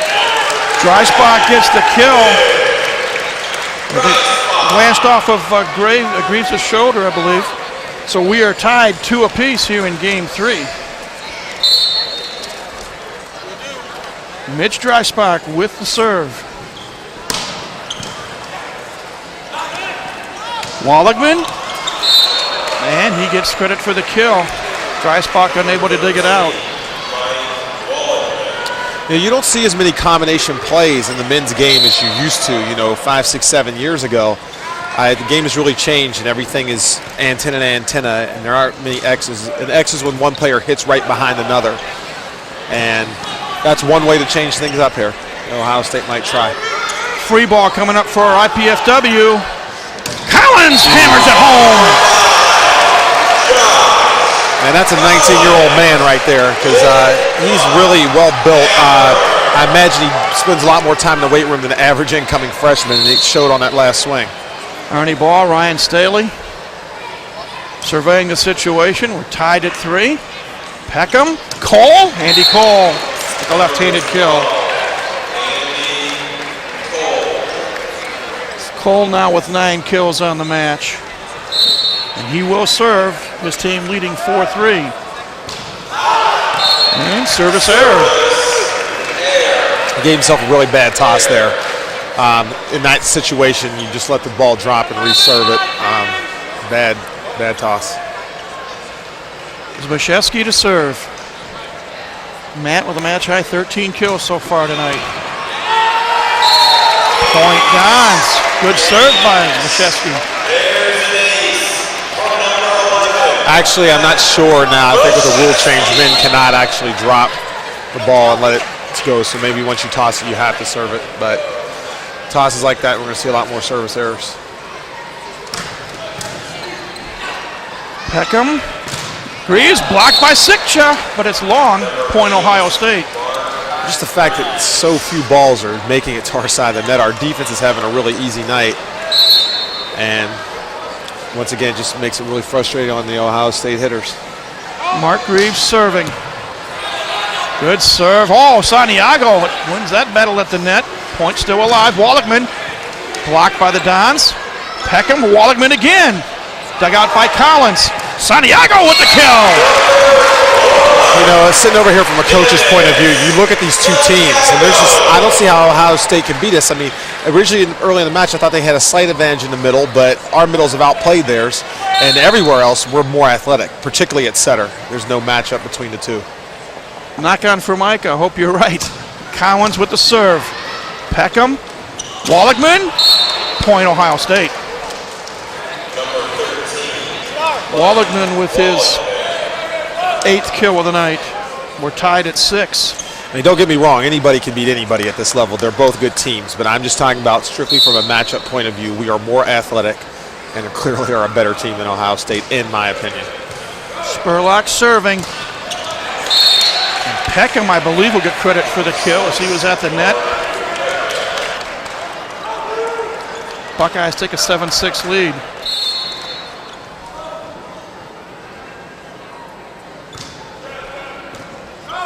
Santiago going to set up Vashevsky. Peterson able to block it properly, and we're tied at 7. Once again, the mark of a great hitter is when the block has you sealed off, you find a way to tool their hands and hit it off their hands out of bounds. And Spacewski has done that all night. Serdar Sikcha getting ready to serve. Long floater. Peckham dug out by Bashevsky. Drives back inside to the point. And credit Bashevsky with the dig, which kept it alive for the Dons.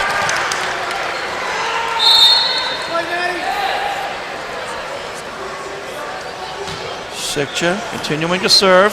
Great serve. Peckham, Walligman, blocked at the net. Santiago and Daiga. Another great block, and I haven't really mentioned one of the reasons we've been blocking so well is we're serving pretty well too. That ball just dropped at about 6 feet beyond the net, which is a real tough serve from where he's serving that far back. And it allowed us to really load up on their outside and get another block. Walligman again, and it's blocked again. Santiago and Daiga that time. Dennis owns their entire team. And he just owns it. He's in the zone right now. Ohio State calls timeout.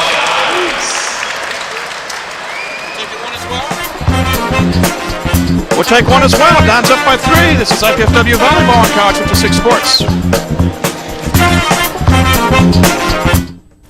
Mom, Dad, you know we love kids, and I've made a decision that will totally change my life. Cameron's too. It's a huge responsibility, leading someone into, who knows, communication or science or math.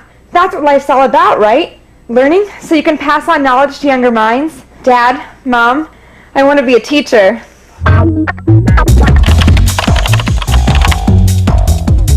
Indiana University, Purdue University, Fort Wayne. One university, 2 great names.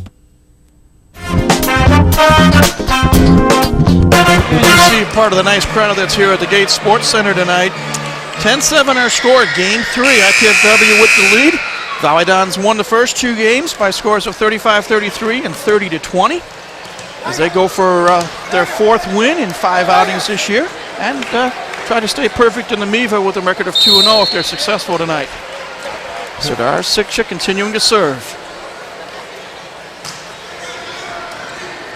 Peckham. Oh, nice short set. And Adam Peterson put it away for the kill. You know, Mark Franke just made a really good point during the timeout. We happened to get a chance to talk with him briefly. And their big hitter, Cole, Andy Cole, has not seen many balls out of the back row. And we've obviously scouted them, our coaches IPFW, and they set him the ball a lot more often. And our coaches are kind of perplexed why they're not giving him the ball more often. Once again, another opportunity to give it to him, and they go to the outside. Now, it was successful there. When you have a hitter that good, you can't just ignore him like they have been, and that's one of the big reasons we've been so successful blocking everybody else. Now, what's the old phrase? Don't wake up a sleeping dog. Exactly. Or something along those lines. Peckham serving. 10-9. Miss hit by Daiga. Let's see what the Buckeyes do. Greaves will get credit for the kill. We're tied at 10.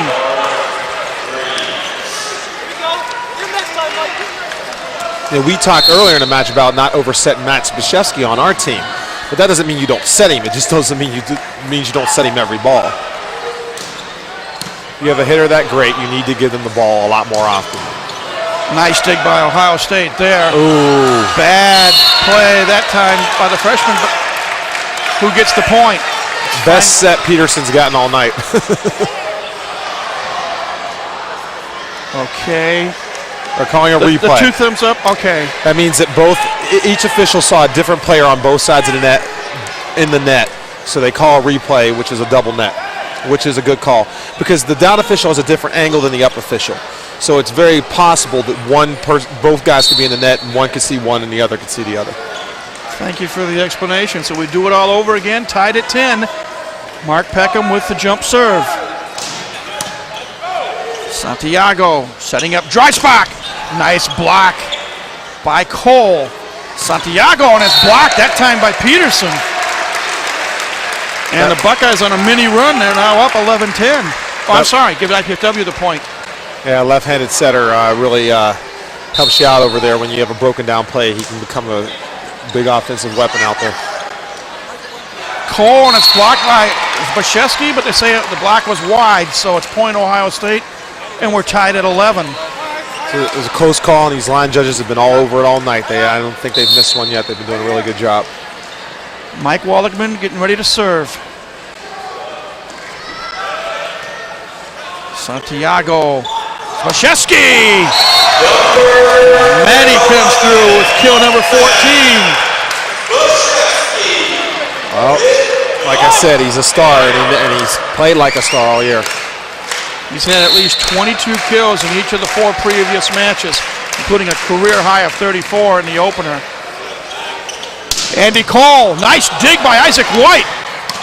Dreisbach with the dig. Collins. Peckham. Wallachman. And it goes off Dreisbach's hands. It'll be point Ohio State.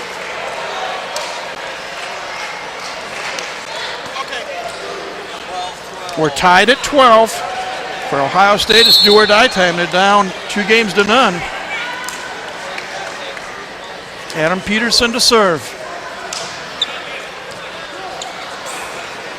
Collins, change of pace. Dug out by Greaves. Peckham, Wallachman, and it's wide. Point IPFW. Bill Barone with another close call, and you made the right one. The officiating, I know I've said it many times tonight, but they've done an excellent job. A lot of these calls have been very close and very narrow, and they've got each one correct. Mike Dyga serving. Peckham, Andy Cole, tipped up by Sikcha, who's got it. Collins, they got a defensive return at free ball, Ohio State. Peckham for Cole. And it's point Ohio State. Like you said earlier, don't wake, was it a sleeping dog? Or don't let a sleeping dog lie. Or don't wake up a sleeping dog or I don't know, but like we that. don't want Cole getting hot. And he's capable of putting the ball away from the back row where he is right now, so I'm hoping they're not going to start setting him more often. He burned us twice last year. Collins, nice dig by Wallachman. Santiago for Sikcha. Dug out by Meski. Wallachman, Santiago with the dig. Waszewski setting up Collins. And it's wide. Point Ohio State. They lead now 14-13. I wonder, Coach Hansen has to be aware that he's not getting the ball, and I wonder if he's hurt or something, because I know Coach Hansen, he's an excellent coach, and I know he would have pulled his setter to the side and said, look, you need to get Andy the ball more often. So I wonder if something's going on there we don't know about. Service error by Cole that time. Ties the game at 14 now. Matt Waszewski will serve.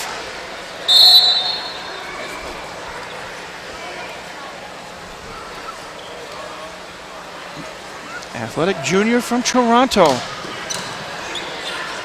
Peckham. Cole blocked by Sikcha. And it's 15-14, the mandatory timeout. The Dons lead. Gives us a chance to let you know that you can do more than just sit on the sidelines. Participate in the excitement of Mastodon athletics by joining the Royal Dons Club. The Royal Dons is IPFW's official athletic booster organization. Members enjoy athletics-related special events, priority access to tickets, and more.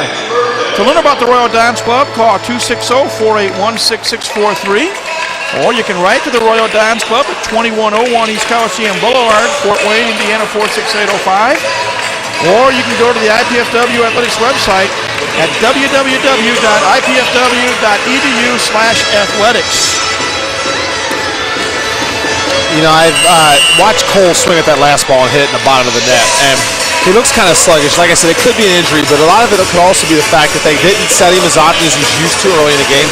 It's like a running back in football, who's used to getting, 20, 25 carries a game, and you throw every play for the first 3 drives of the game, and all of a sudden you give him the ball, he's a little out of the rhythm of the game, and I think that Cole seems a little out of the rhythm right now, and that's to our advantage. We want to keep him out of the rhythm because he's capable of doing a lot.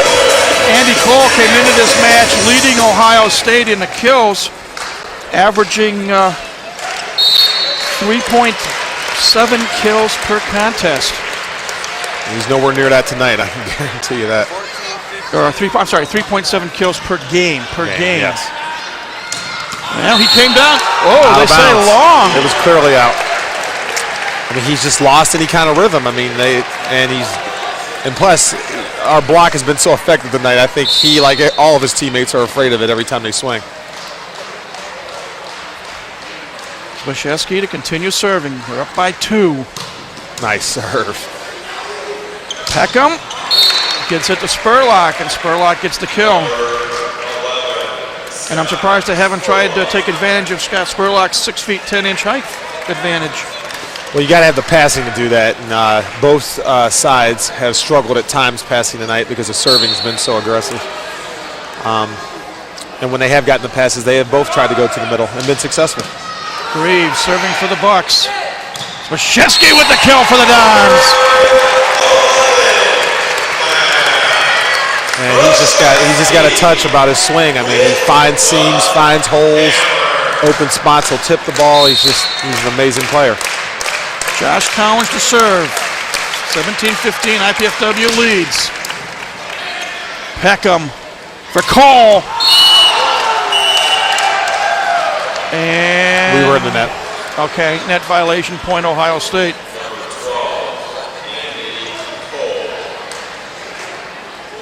Scott Spurlock to serve.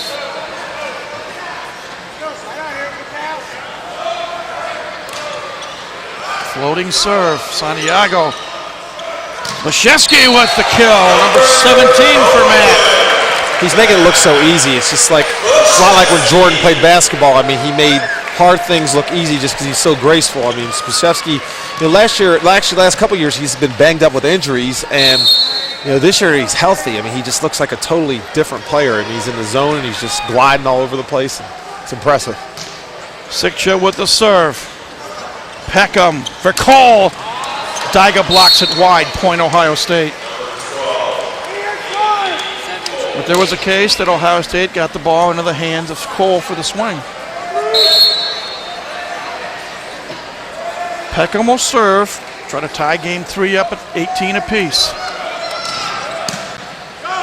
Santiago, Washewski, point IPFW. Mesky unable to dig it out. What's interesting here is we've started setting Matt a lot more often than we were earlier in the game. And as long as he's killing the ball, it's not a bad thing, but we want to still try and keep that balance. Adam Peterson comes back with a kill for the Buckeyes. Brings them to within 1 at 19-18, and now Mike Wallickman will serve.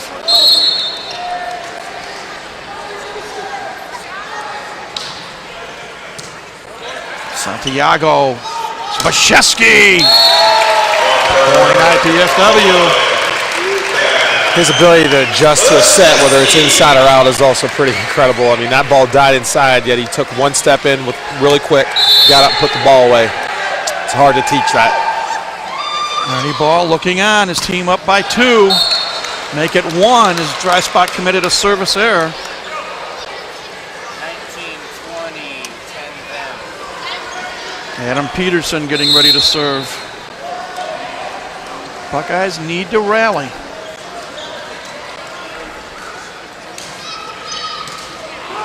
Santiago. Great pass. Collins, point Dons. Pass made that happen. I didn't see who passed that ball, but whoever it was, they put that right on the money.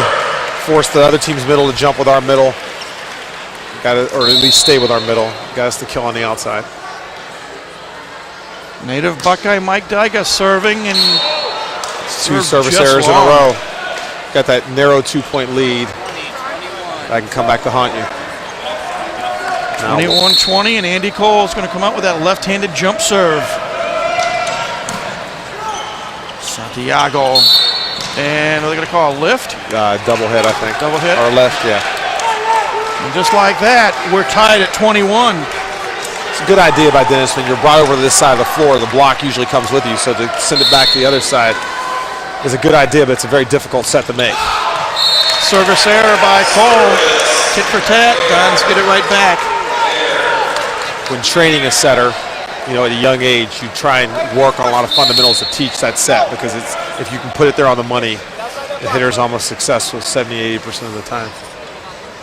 Washewski to serve. Peckham. Great dig. They almost kept it alive. But the Buckeyes get the point, and they'll tie it at 22. The ball came right over our heads. So we're tied at 22. Mark Greaves to serve.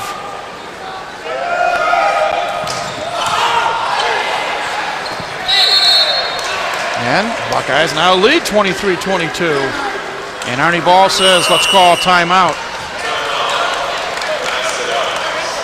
So, 23-22, Ohio State with the lead. And again, is this one of those just momentum breaker timeouts by Arnie Ball? Definitely. Ohio State's serving the ball very well. I think that's the one thing they've done good tonight. Even though we blocked them off the court, they've continued to stay aggressive in their serving. Right now we're struggling with passing the ball. We, on the other hand, have missed a couple serves. Sometimes as a coach, it's a good thing to call a timeout and just reassure the guys, when they're starting to lose some momentum, that everything's fine. Let them settle down and go back out there, because right now they kind of feel the game slipping away. And sometimes there's no strategy at all in a timeout except just reassurance, because emotion is a big part of the game. And right now we're on the downside with it. Both teams attacking well. IPFW with an attack hitting percentage of .417, Ohio State .379. For Ohio State, that's a big jump over game 2 when they were a -176. Well, the reason they were -176 is because blocks count as errors, so they lead to negative hitting percentages. We have gone away from, we haven't been able to block the ball as well this game, and part of that is because Ohio State has passed the ball so much better because we're not serving as well. So that's been one of the big differences. Yep, here we go. Greaves with the serve. Out of bounds. Service error. Arnie Ball's a genius. You can give that one to Arnie. Called timeout, get the error. Now we need to take advantage of it. And Collins has missed a few serves tonight. He needs to step up here and serve well. We're tied at 23 here in game 3. IPFW won games 1 and 2. They want to end it right now. Peckham. Walligman. Block. Sikcha and Santiago again.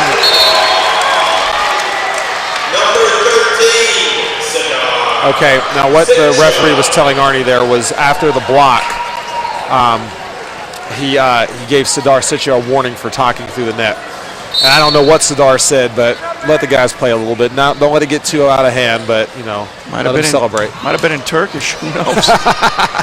Peckham for Greaves. Coming right at us. Mike, you need to make that play. Come on. What can I say? Announcer error. Announcer error. We're tied at 24. Spurlock to serve. Sikcha long on the kill. That was definitely the setter's fault. Ball was way too low. Sadar was up. You get that set about 6 inches higher, and he's going to hit that ball straight down. He set him in his chest. He had to poke at it and hit it out of bounds. It'll go in Sadar's stats, but it's definitely Dennis's error. Buckeyes up by 1. Santiago. Smashevsky comes right back and ties it up. And that's the sign of a great setter. That set was pretty. And he threw the other team off. I mean, he just looked like he was going outside and just dropped it behind his head, and Smashevsky put it away. Dusty Sherman comes in for Sadar Sikcha. And we'll see if he can do better this time than the last time when he had a service error when he came in. Sadar came out there. Arnie, he had a couple errors there, and Arnie did a great job of encouraging him. Arnie's really become a very encouraging coach, and that really helps a player when they're down. Dreisbach with the dig. Smashevsky with the kill! Smashevsky has stepped up, back-to-back kills, and this is what Dennis has been doing all year long, in clutch situations going into him. And I have no problem with that, but once again, I would like to see somebody else be able to step up for whatever reason, instead of just going to Matt every time. Pete Hansen calls his first allotted timeout here in game number 3. Now I know what he's saying in his timeout right now. Last time, the middle blocker should have been cheating a step towards Smashevsky. Any team that scouts IPFW knows that in clutch situations, he's going to get the ball. And even if he doesn't, you want somebody else, you want to force someone else to beat you. You see Arnie talking to Dreisbach there. And let me correct myself, that's the second timeout that Ohio State called. They called one back when the score was 10-7. So the Dons are just 4 points away from a match victory. And boy, in light of everything, how this season began, and not to dwell on it, but with the tragedy in Puerto Rico, this team has bonded together. They came back with the 2 opening wins at home. They lost a tough one to Penn State. Went back on the road, defeated the defending national champion Lewis Flyers 9 days ago, and they are just 4 points away from improving their record to 4-1. And keep this in mind too. We're young. We've got a lot of room to grow. There's not a single starter who's a senior.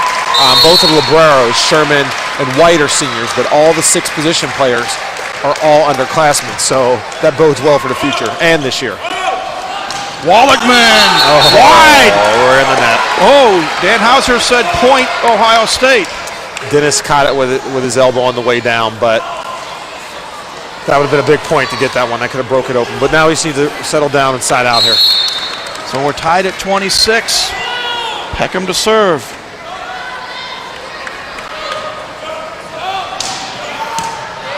Santiago, Mashevsky, dug out by Peckham. Greaves, point Ohio State. Okay, once again, they had an opportunity to set Cole there in a clutch situation where we would have set Spacevsky. They don't set Cole, they get the kill, but I'm not sure I agree with that. They need to get Cole involved in the offense. Peckham serving, team up by 1. Santiago, Mashevsky, nice dig by Santiago. Dyga keeps it alive, free ball Ohio State. Peckham, Cole, dug out by Collins. We're in the net again. Point Ohio State. Yeah, now Cole really pounded that ball. Now it's 28-26 and Arnie Ball calls his second timeout. So each team has used their allotted 2 timeouts here in game 3. Now the shoes on the other foot, Momentum wearing crimson and red. Well, what's happening here is we've got a couple of net errors, but when the team's blocking as well as we have tonight, you got to stay aggressive at the net. You got to block the net errors out. You know, Arnie, that was a great dig by Josh Collins there. It's unfortunate that we were in the net, but once again, you saw how hard Cole hit that ball, and I think at this point they're going to give him they haven't all night, but if I were them, I would give him every ball in every key situation. Well, how does IPFW now, they're going to receive this next serve? What little minor tweak do they try to do? It starts with the letter Z. Give Matt Spacevsky the ball and hope that he does what he does best and put it away. You know, once again, I'm kind of contradicting myself because I say we need balance. We're down 2 points here. We can't afford anything but having the ball. And now he's in the back row, so you could go to Dreisbach as well, who has stepped up. But Spacevsky has been the money man, and I say set him the blue and let him put it away. Come back and win the game. Here we go. Santiago setting up. Dreisbach. Good dig by Meski, and it's point. Oh, we got a break there. IPFW. Peterson and Cole unable to get it. Ball took a funny bounce out of the net, but that's nice. The Dreisbach can step up there, and he continues to establish himself as that number 2 guy on the team, and we need that. And it's Santiago, left-handed serve. Peckham. Wallachman is long. And we're That's huge. Tied at 28. And that's the effect of that block all game long. You know, every time they go up the swing, it affects them psychologically, and they blast that one out of bounds.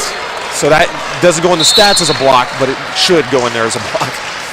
Big point coming up. And it goes to Ohio State. Peterson gets the kill. Arnie's livid.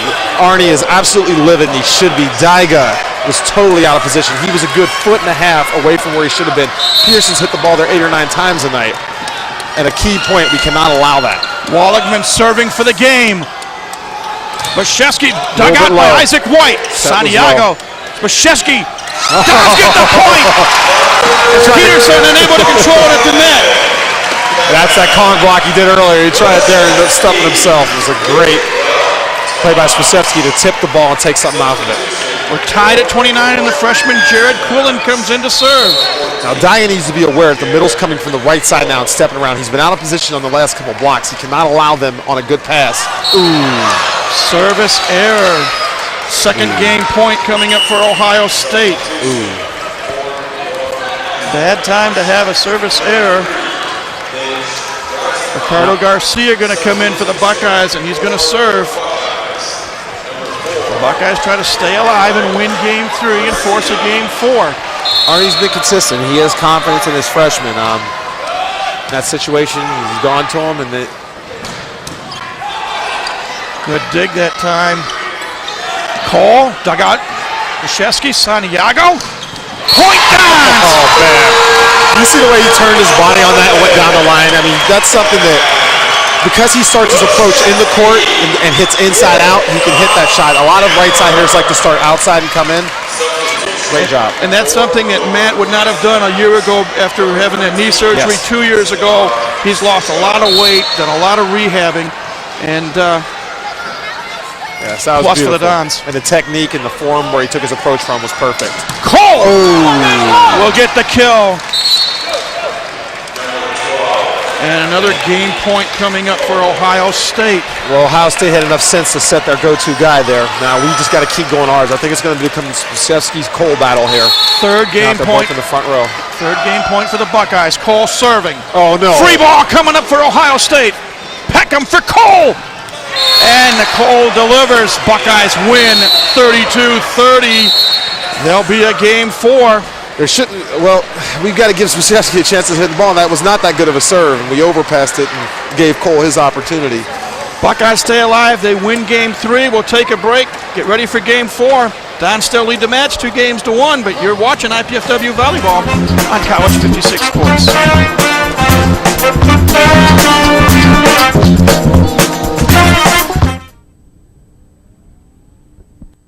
At IPFW, the Alumni Association does a lot more than raise money and support sports, as we'll find out on the next edition of IPFW Up Close. We'll discuss the annual Higher Education Day at the Indiana State House with the Director of Alumni Relations, the President-elect of the association, and an IPFW professor who knows firsthand what it takes to be an effective lobbyist.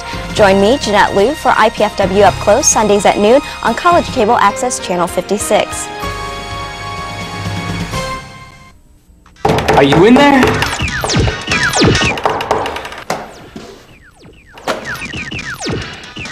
What's up? The show's at 7.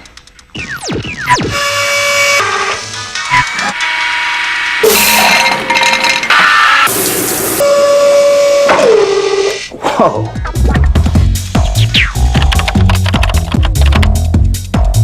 Indiana University, Purdue University, Fort Wayne. One university, 2 great names. What's ahead for the future of Northeast Indiana? One answer lies with the graduates of our fine area colleges and universities. Hi, I'm Phil Laux, President of the Greater Fort Wayne Chamber of Commerce. And when you support an area college or university, you support the economic growth and development of where we live. Graduates of these higher education institutions are working hard to grow our local economy. I urge you to support your area university or college with your time, your talent, and your treasure. Our college grads are a vital part of Northeast Indiana's continued success.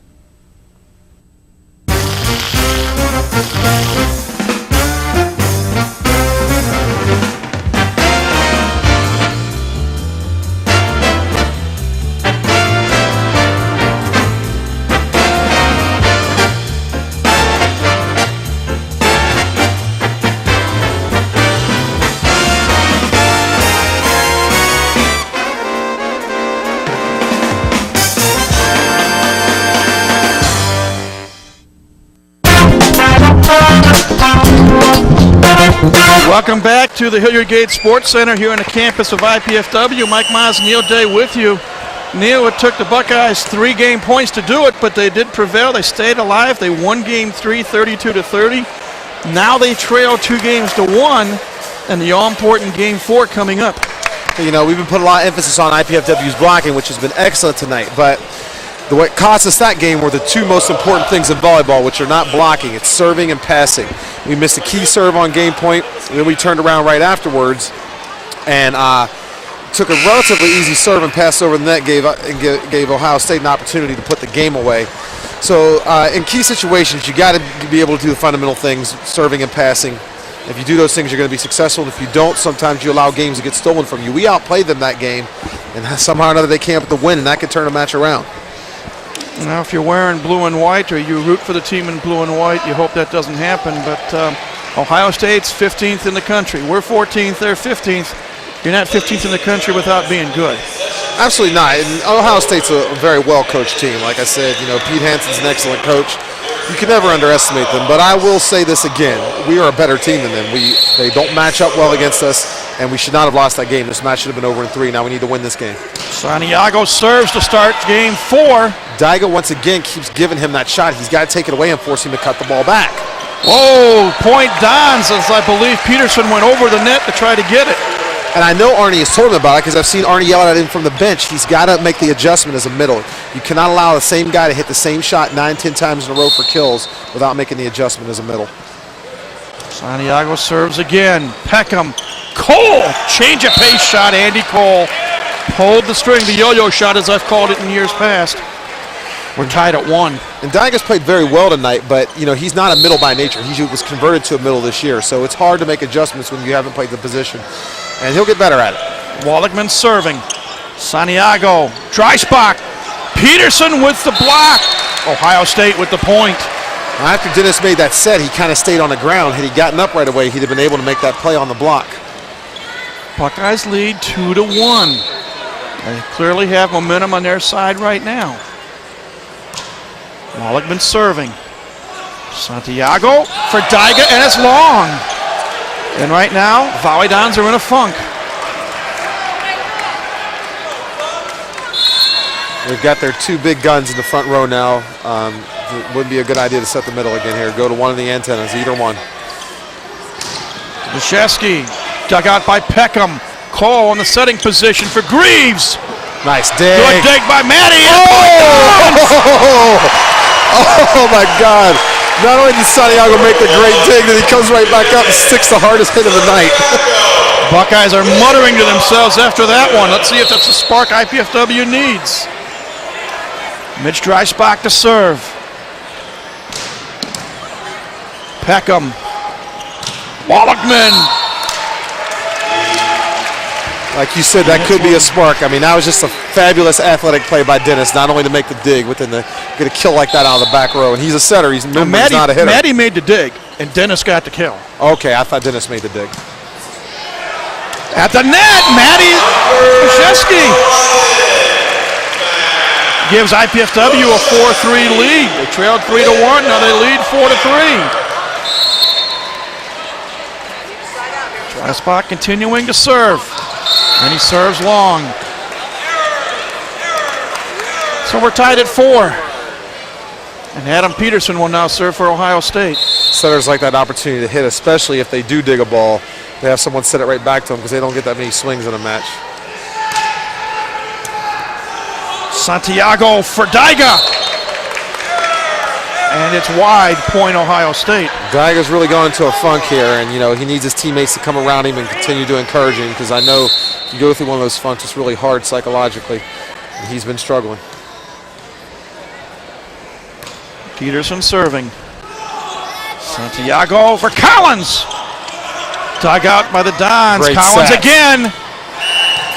And it is point IPFW. Blocking error. That's a great set by Dennis, falling away, going the opposite direction to get that ball outside for Collins to take that swing. Mike Dyga to serve. We're tied at 5 in game 4. Volleyball lead the match 2-1. Peckham. Cole. Andy Cole puts it away. I wonder if somebody from Ohio State wasn't listening to you back in game 3 when you said they weren't getting the ball to Andy Cole enough. I don't think so. I certainly hope not. I wouldn't like to take responsibility for tipping him off to that. I don't think Pete Hansen needs me to tell him that. He's been around the game a lot longer than I have. Collins will get the kill. Yeah, I'm sure that Hansen's had a couple conversations with his setter about that. We're tied at 6. Matt Leszewski to serve. Matt's had 24 kills tonight. He's had at least 22 kills in every match this season. Good serve. Peckham. Cole. Dug out. Isaac White. Santiago setting up. Leszewski. Nice block at the net by Spurlock. Yeah, it was a good block. Set died a little bit low. He had a hard time getting to it out of the back row. But now Sidar's in the front row. We've stabilized a little bit in that middle position, and I still think it's a good time for us to make a run and get a little bit of a lead in this game. Mark Greaves to serve. Service error. We're tied at 7. And the freshman Josh Collins will serve. And you've been high on him from the first time you've seen him. Oh, absolutely. He's strong. It's physically, you don't see freshmen come in. If you look at all the other freshmen on the team, you look at Josh, you see a clear difference. Free ball for the Dons. Oh, Dennis Santiago, the magician. Yeah, that was pretty. And you try and train setters to do that because especially powerful ones like him, you're always expecting to take a swing. He just took that little dump behind his head in the zone 2. And his back was turned. It was great. Yeah, little flick shot from the right hand. Don's up 8-7. Exactly. But what I would say about Collins is physically, he's so strong for a freshman. Little low on the serve. Service there. Ties it at 8. Serve goes back to Ohio State. Scott Spurlock with the honors. 6'10" junior. Wonder why he's not playing for Jim O'Brien on the basketball team. Service error. Because he'd be losing there and he likes winning. I'm sorry. Sidar Sikcha to serve. Dons lead by 1, 9-8.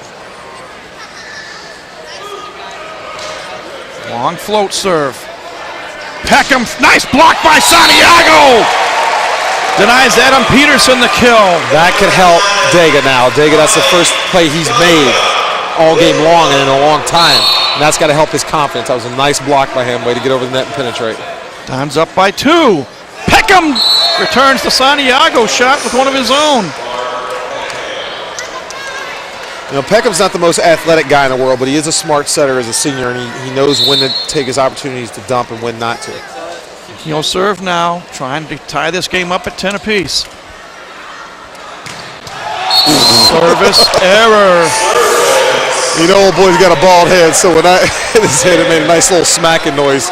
But nobody likes it when you serve the ball in the back of the head when you're a middle hitter on your team. You do is turn around and give him a dirty look. He may have a word or two on the bus bus ride home. Peckham for Peterson. Dug out by Isaac White. Santiago for Dreisbach. Dug out. That time by Peckham. Walligman dug out by White. Back and forth. Dreisbach. Dug out by Greaves. You have to go to Cole here. It's a horrible set. Tip shot. It is point Ohio State. That was a great save by Cole with his right hand. Remember, he's left-handed. That set was horrible. It was over the net on IPFW's side. He did a great job of getting to it and saving it. Ernie Ball muttering something, maybe to himself, maybe to assistant Ryan Staley. We're not sure. He's mumbling. I won't say what he was mumbling, but basically what he was saying is that was luck, and he's not happy about it. Dreisbach with the kill off of Peckham's hands.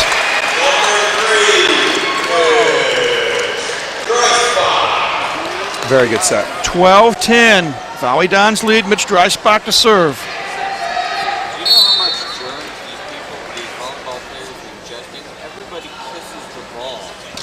Oh, service error by Dreisbach. You notice Daiga gave him a dirty look there. It looks like middle blockers are open season. Must be not deer hunting season, middle blocker hunting season. Adam Peterson to serve. His team trails 12-11. Ooh. Dreisbach has struggled with passing tonight. He's had a couple. Free ball. Oh, the Dons got a break. Andy Cole had a freebie. And he just smacked it too hard. Now you notice Dennis right now, if we can't get a shot on it, but he just got up in Dreisbach's face and encouraged him. Because Dreisbach is an excellent passer. He struggled tonight, but he's an excellent passer, and Dennis wants him to get his head back in it. Short set by Peckham, and Spurlock put it away. It's 13-12. Buckeyes trail by 1, and Andy Cole will serve. And he's only a sophomore. We're going to see him 3 years. Good serve. Santiago for Collins. Dug out by Walligman. Peckham with a changeup. Dug out by Santiago.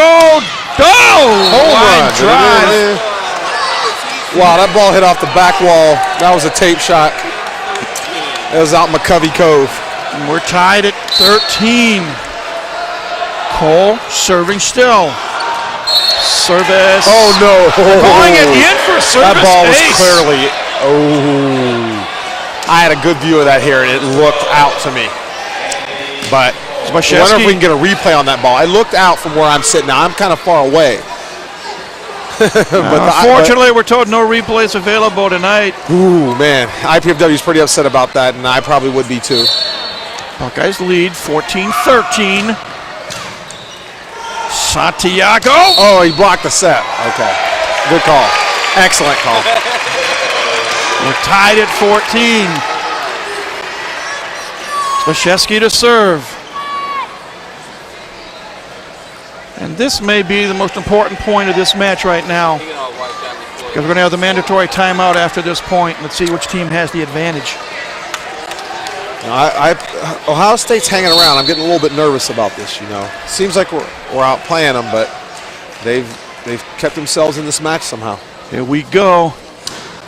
Good serve. Peckham. Cole. Out. Okay, he got that one. Point Dons. Ball's out. They lead 15-14. Timeout on the court. We'll take one as well. You're watching IPFW Volleyball on College 56 Sports.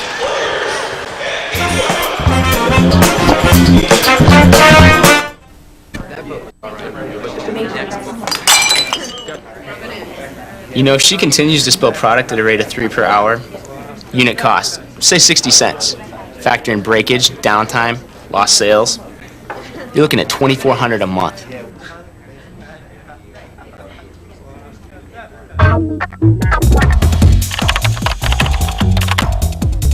Indiana University, Purdue University, Fort Wayne. One university, two great names.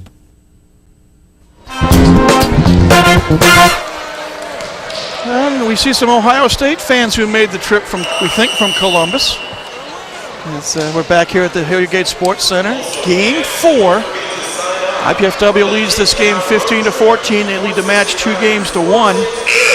And a little reminder, tomorrow, I won't say it's a doubleheader, but it actually is in a crazy sort of way.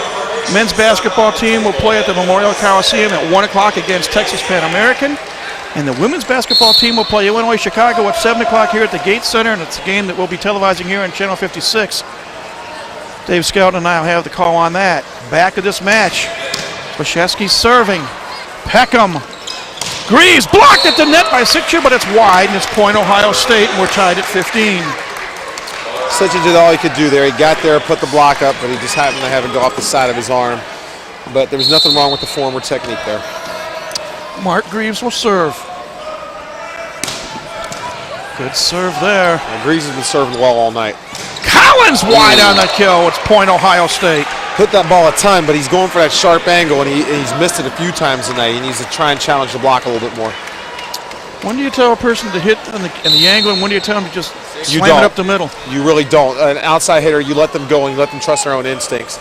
I think he knows to go at the block in the future. He's already missed that shot enough times. Service error by Greaves. We're tied at 16, and now Josh Collins will serve. Sometimes as a coach, the more you talk to a player, the worse you make things. You just have to let them trust their own instincts and then make their own adjustments on the court. The freshman from Toronto with a jump serve, and it went wayward. He's laughing at that one, but in a game this tight, man, I guess you have to laugh it off, but got to concentrate behind that service line. Buckeyes retake the lead 17-16. Scott Spurlock to serve. Float serve. Santiago for Sikcha. Spurlock couldn't dig it properly. Point IPFW. First time we've gotten a kill out of the middle. From what I can tell, I think that all game, that's our first kill from the middle. And Sadar really came through and did a good job that time around in the front row. Chidar Sikcha to serve. That lazy float serve. Peckham for Cole. Nice block by Daiga. Point IPFW. He really got his body squared up to the net there and made good things happen. And actually our left side blocker, Dreisbach, had jumped out of the court and wasn't very well formed technique-wise. And Daiga did a great job of handling that ball one-on-one. Dons up by 1. Peckham. Wallachman dug out by he's in the net. And it'll go point IPFW. Now what happened there is you're actually allowed to touch the net if you're out of bounds. But if you touch it and part of your body's in the other team's court, then that's illegal. And that's what happened there, and that's what Greg Roth called. Nice block by Daiga. Peterson wondering what happened. And Pete Hansen calls timeout with his team trailing 20-17. Well, you got to be proud of Mike Daiga because he went through a real rough spot early in this game, and he was struggling. He couldn't do anything right. Now he's turned around and got 2 huge blocks to really give IPFW a lift here. Well, while we have a momentary break, want to let you know that the latest Mastodon scores and stats are available on the World Wide Web. You can go on your computer to www.ipfw.edu/athletics, where you can check up on your teams, your players, and programs anytime you like. Again, the official Mastodon website, www.ipfw.edu/athletics. How's this for a stat line? Sadar Sika has 12 blocks, 11 assists, and 1 solo. Mike Dega has 9 blocks, 6 assists, and 3 solos, which is just as impressive having the 3 solos. Mike, and I think he should even have 4 solos. They gave him an assist on 1, and I thought Dreisbach was kind of out of the picture. Daiga has really blocked well now. Our middles have done an excellent job. And here we go again. Sikchik continuing to serve. The Volleyball's up by 3. Peckham for Cole. Dug out by Great Collins. dig by Collins. Santiago. Washewski dug out by Peterson, but it's wide, and the point goes to IPFW. How about the freshman Josh Collins? I mean, he does not look like a freshman out there, and that dig, just like the one he had at the end of last game when we were in the net. I mean, the ball had been pounded at him, and he just did a great job of digging the ball out. And that's Andy Cole swinging at those balls. 21-17 to lead up to 4. Walligman. Great block by Dreisbach on the combination play. Cole goes. Change of pace. Sikcha with the dig. Santiago with the set. Oh, nice block. Dug out by Sikcha. Santiago. Washewski, point Dons. I got a souvenir. Sell it on eBay. Well, Sikcha had a couple of not so good digs there, but he's not used to playing the back row. Those balls went up around 10-foot line. We're fortunate to get that point, but we'll take it any way we can get it. It's 22-17. Peckham. Cole blocked at the net by Daiga and here we go, blocking again. Oh! Take your pick! Dreisbach, Santiago, and Daiga all at the net. It was like, what happened? It went away. We were blocking everything for 2 games, and then we just stopped, and now all of a sudden we blocked how many balls in the last 5 points? And this is what got us in charge earlier, and I think this match is over. Hansen's up trying to call a timeout, and he should be right now the way we're blocking the ball. Don's on a 7-0 run. Walligman, nice block! Daiga and Santiago again. It's 24-17. He needs to call a timeout here, but I'm not sure what he can do when you're blocking people like that. Ohio State does call timeout. I mean, I'm sorry, go ahead. I think, you feel a little bit bad for Pete Hansen because as a coach, you're just dumbfounded in a situation like this. When a team is blocking you off the court, I mean, you feel limited in what you can tell your team. You just have to try and tell them to keep their heads up.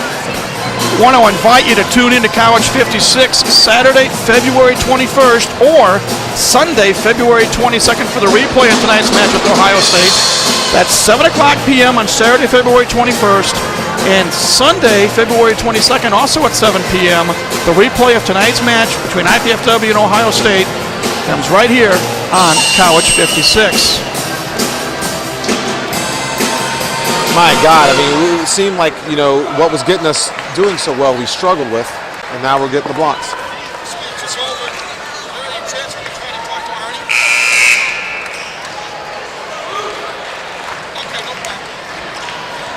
Team's back on the floor. It's 24-17. Volleyball's on top, looking for the kill.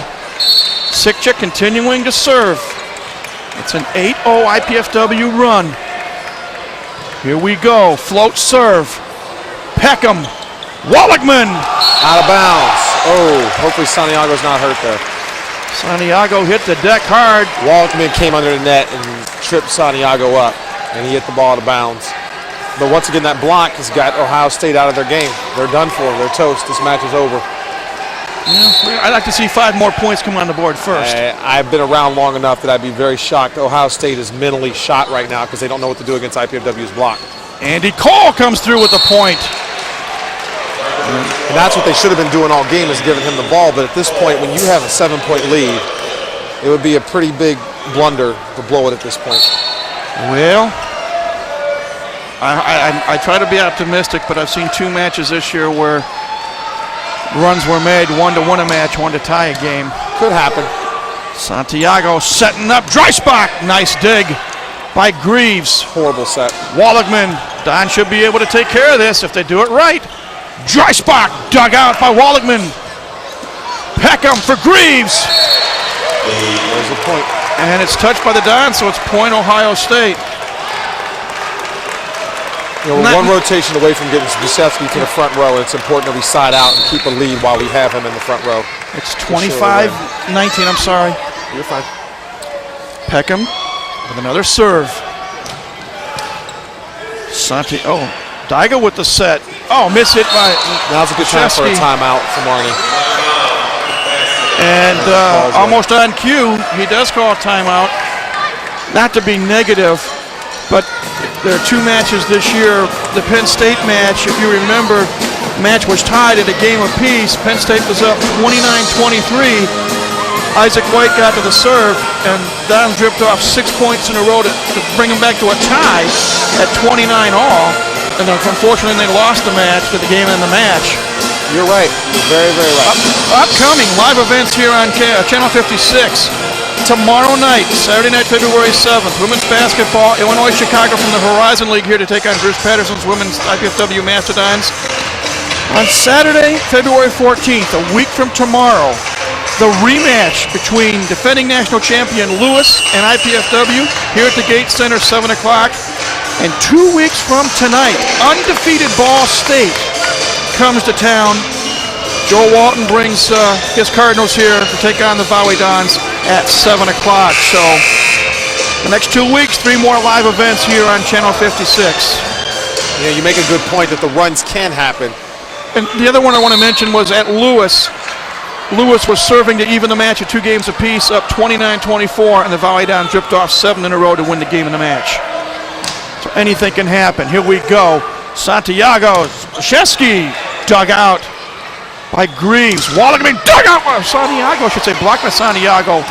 There's a dig by Shesky. Dig by Greaves. Peckham setting up Greaves. Blocked at the net. Santiago or Daiga. I'm not sure which. I think it was Santiago. The point I was going to make to that is in those matches, I highly doubt that the other teams were blocking as well as IPFW is right now. And not only that, now we've got Strzelecki to the front row. Now, if he were right back, I'd say there's a chance for Ohio State to make a run. But with him in the front row now, I just don't see how. Even if we just go point for point, we have to make a whole lot of errors and have to pass the ball really poorly to lose. But you're right, it could happen. Peterson got the kill. Wallachman will serve. Buckeyes trail 26-21.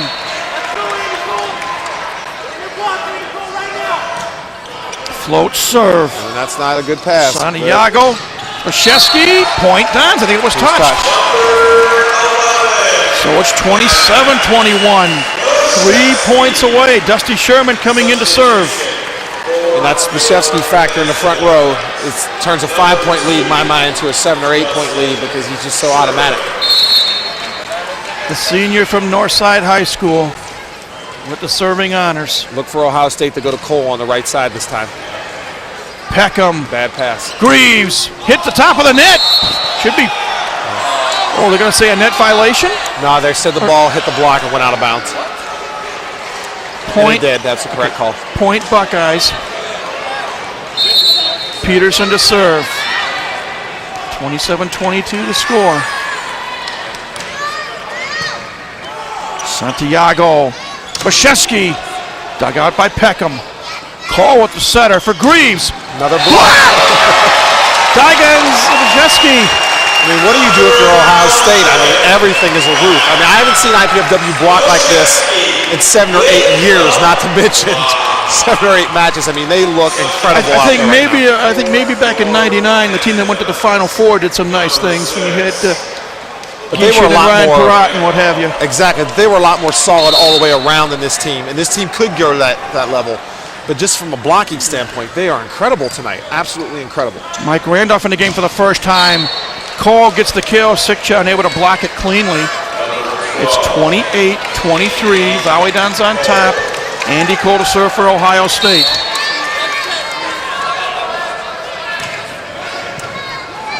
Santiago. Great set. Collins! Nice dig by Wallachman. What a set by Cole Santiago. is the setter.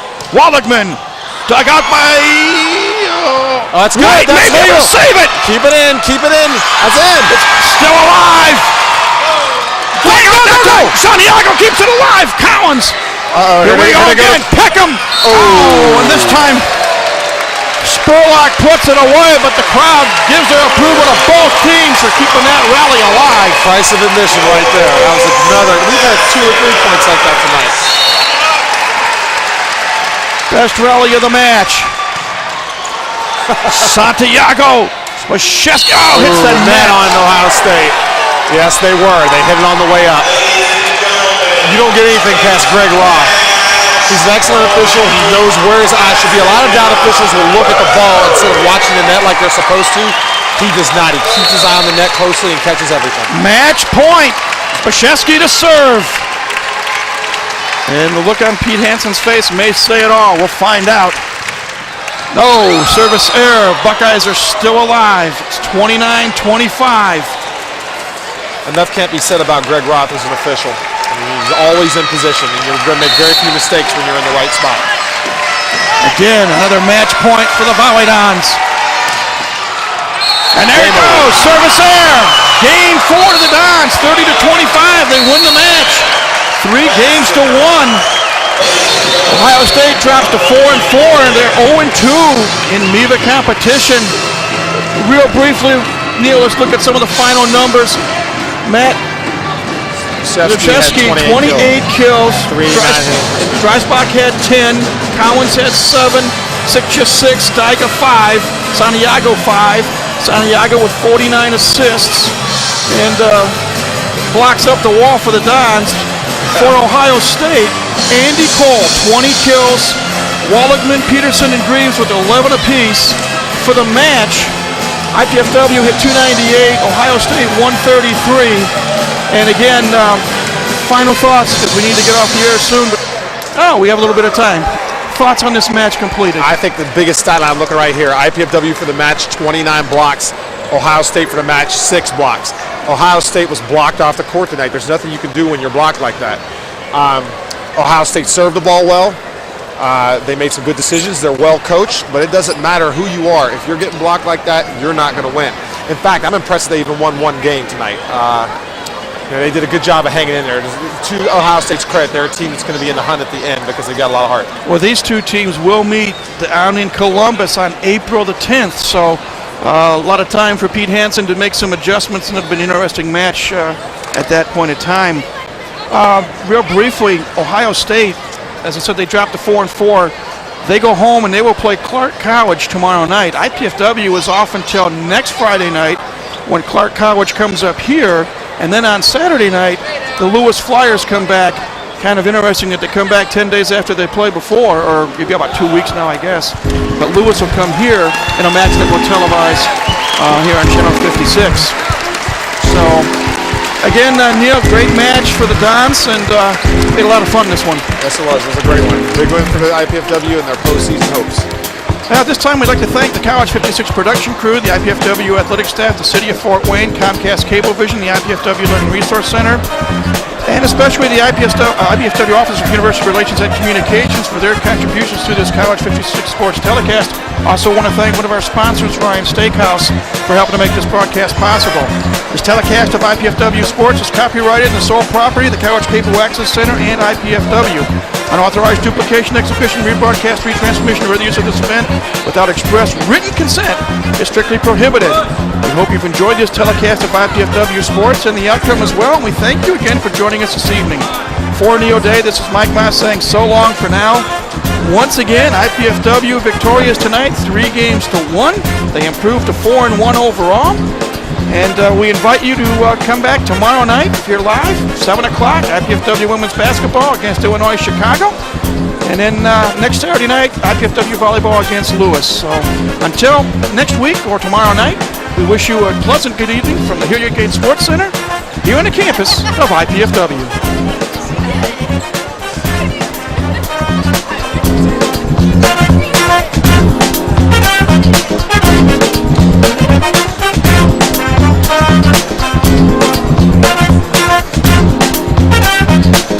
Thank you. Sure was.